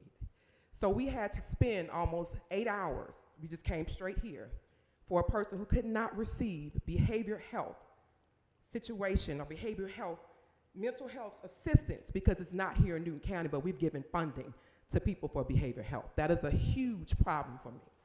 Secondly, we helped a young lady other night where we had to drive to another county, Morgan County to be exact, for her to get a rape test kit because Newton County doesn't provide it. Why does a resident have to go to another county to receive services that we always talk about and we provide funding to? That is a huge issue for me. Again, the next situation I had a lot of people asking me for a town hall, Commissioner Lindsay. If you can, please contact the residents for a town hall. because they would like to know how their commissioner is going to vote on residential projects that are coming into their area. They call me. I inform them we have a commissioners in place. If you can please have a town hall with the West Side. Thank you. Anyone else? Anyone else? Commissioner Edwards. Commissioner Mason. Thank you, sir. Commissioner Mason. Thank you, Mr. Chair. I just want to take this opportunity to thank those residents from District 2. We had a amazing town hall last Wednesday evening in reference to HB 581. And those residents basically got a greater understanding of what HB 581 is all about. Mr. Peterson was there, so he was able to hear the discussion. We had a great discussion, and District 2 gave me my marching orders. And so when this board has the opportunity, as a matter of fact, on Thursday, to have that discussion and to have that vote, I now have my marching orders from District 2 on how we're going to move forward with that. I also wanted to, isn't it this week? We ain't doing anything. So the board, so go ahead. I don't want to mess up your time. Well, Go ahead. if I'm incorrect, Go ahead. correct me. Yeah, go ahead, brother. If I'm incorrect. But I corrected you. Go Okay. ahead. And then also, I did want to put it out there. It was recently or just stated that there are funding for mental health and behavioral health. I actually am now sitting on the Viewpoint Health Board. And so there is definitely, Viewpoint Health provides mental health. Viewpoint Health provides behavioral health. As a matter of fact, I've got an opportunity to kind of look at their budget. I've got an opportunity to look at their operations.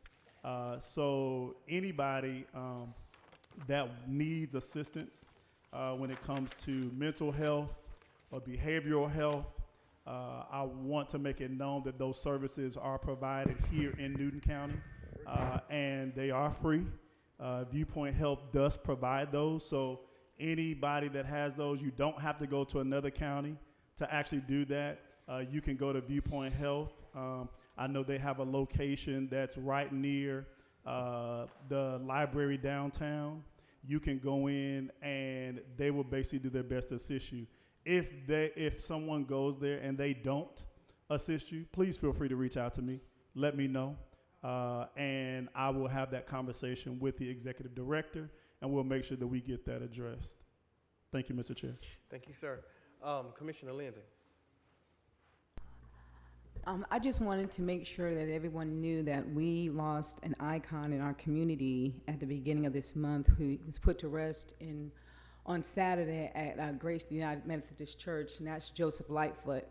I'm not sure if there's been a lot of discussion about it, but I do know that Chairman Baines posted some videos of an interview that Mr. Lightfoot did, just recounting his experiences growing up and all the contributions that he made to Newton County. As a matter of fact, there is a whole series that Chairman Baines did on a lot of the other icons that we have in our community that actually represent Newton County Black history.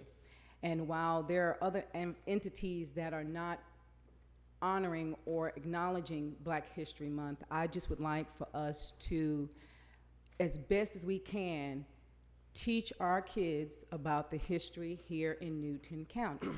I have had the privilege of actually being around and being molded and scolded by some of the Newton Six and educated about what we should do going forward as a community.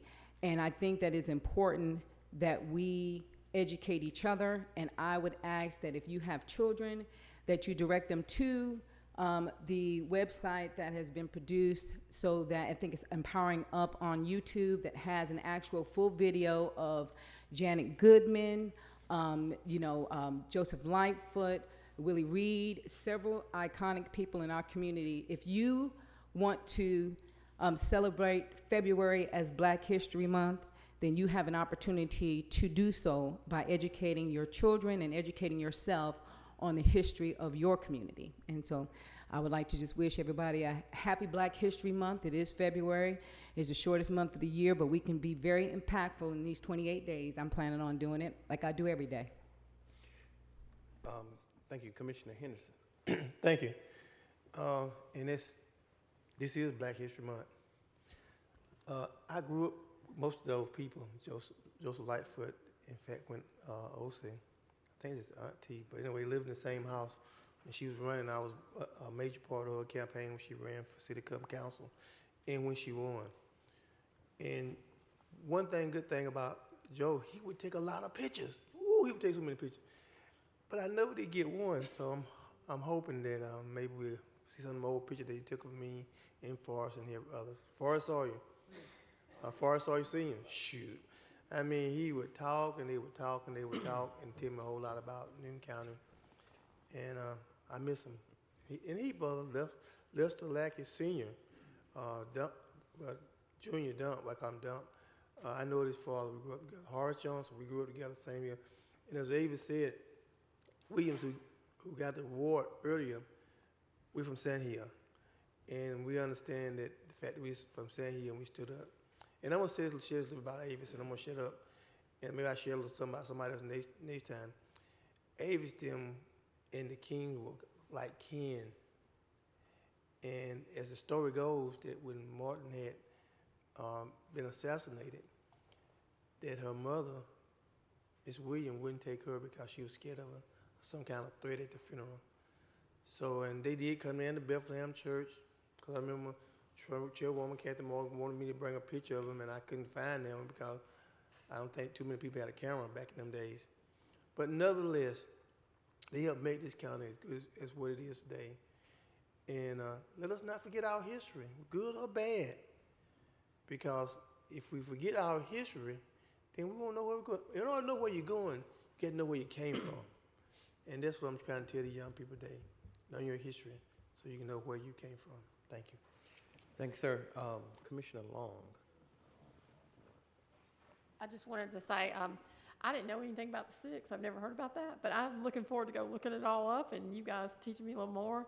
Mr. Forrest Sawyer, you couldn't run for politics in this county if you didn't go sit on that front porch. And even as a Republican, I sat on that front porch many times with him and enjoyed those conversations. So since you brought him up several times a night, I wanted to acknowledge that. He was one of my favorite people also. He's a good friend of mine. Thank you, ma'am. I did have an opportunity to present, we asked we asked Jeff Bryant them to get us a brick from the historic jail, and we was able to present it to Mr. Lightfoot and his family, not him, but his family. And it was received well.